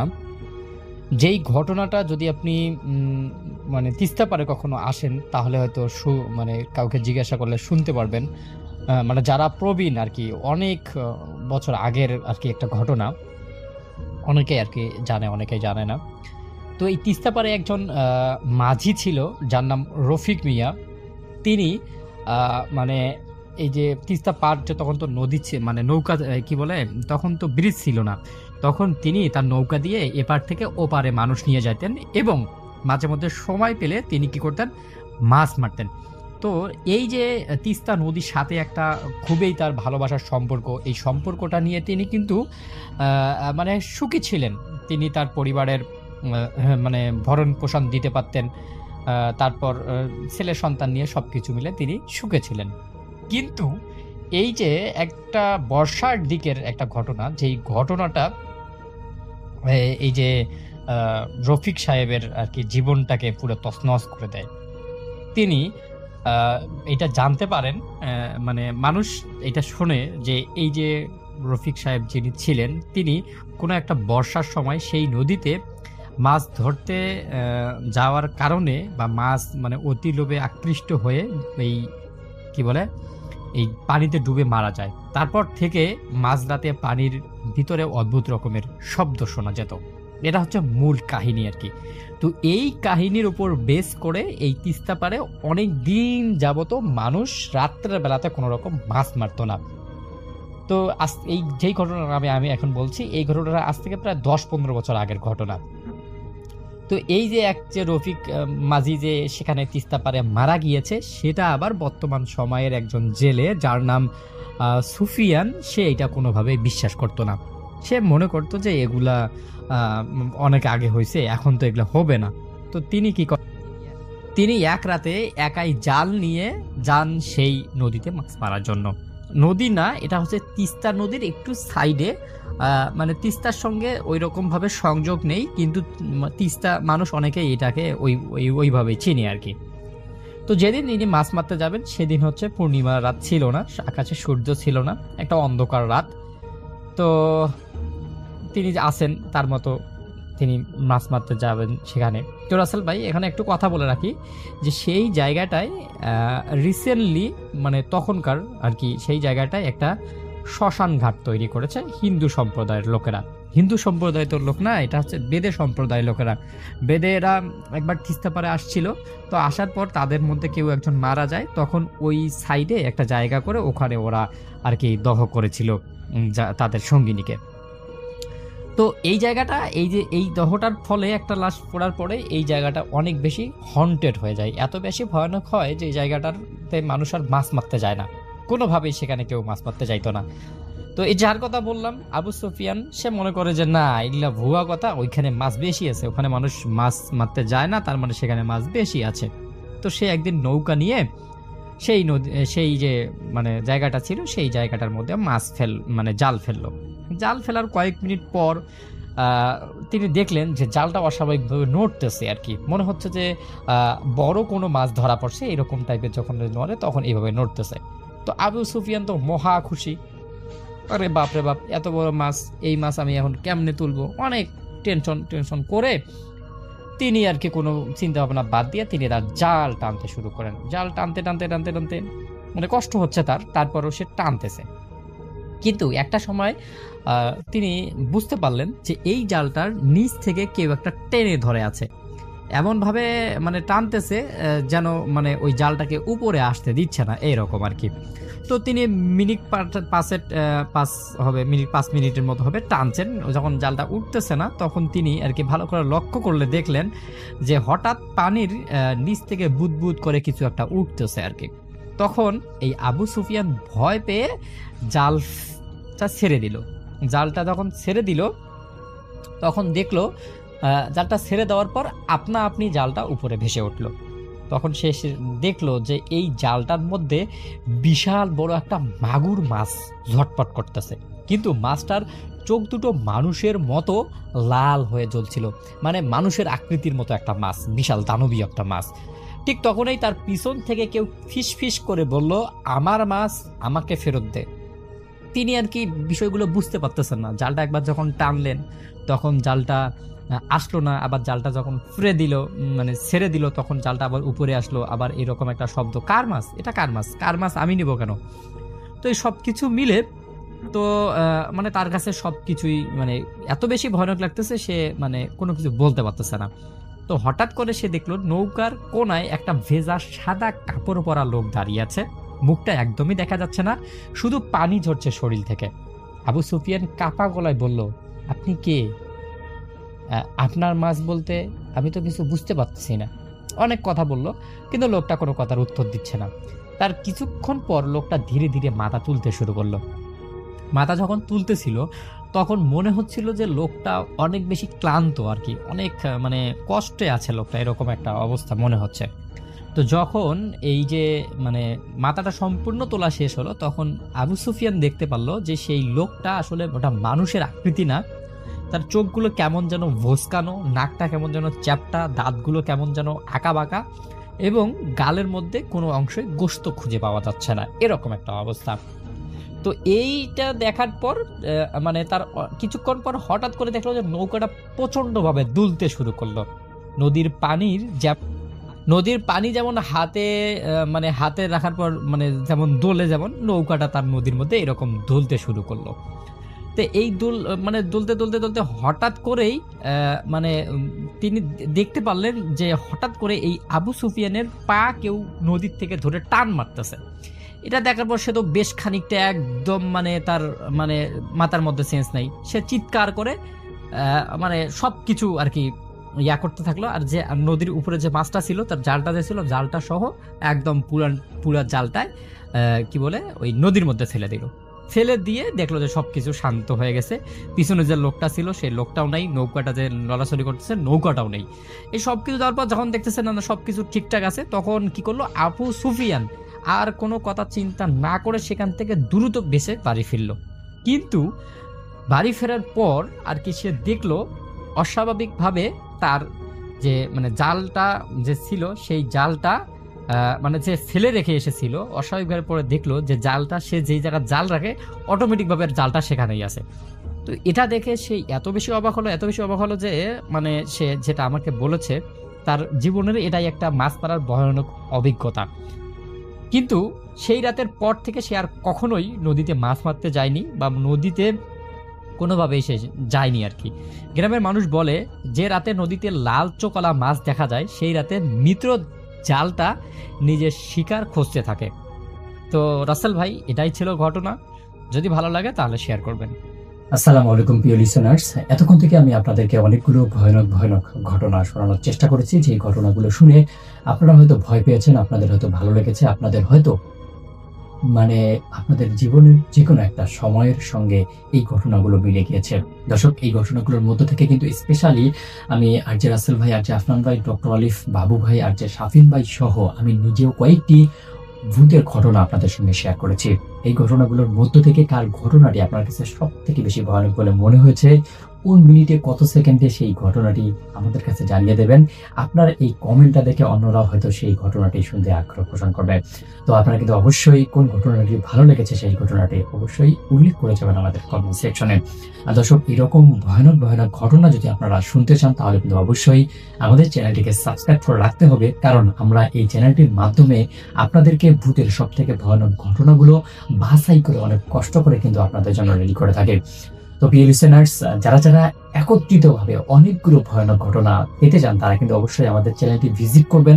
আমাদের চ্যানেলের প্রত্যেকটা ভিডিও বাছাই করা সেরা ভয়ানক ঘটনাগুলো নিয়ে কিন্তু তৈরি করা হয়। তো প্রিয় লিসেনার্স, শেষ করবো আমাদের আজকের এপিসোড। আবার দেখা হচ্ছে নতুন এপিসোডে নতুন আরো অনেকগুলো ভয়ানক ঘটনা নিয়ে।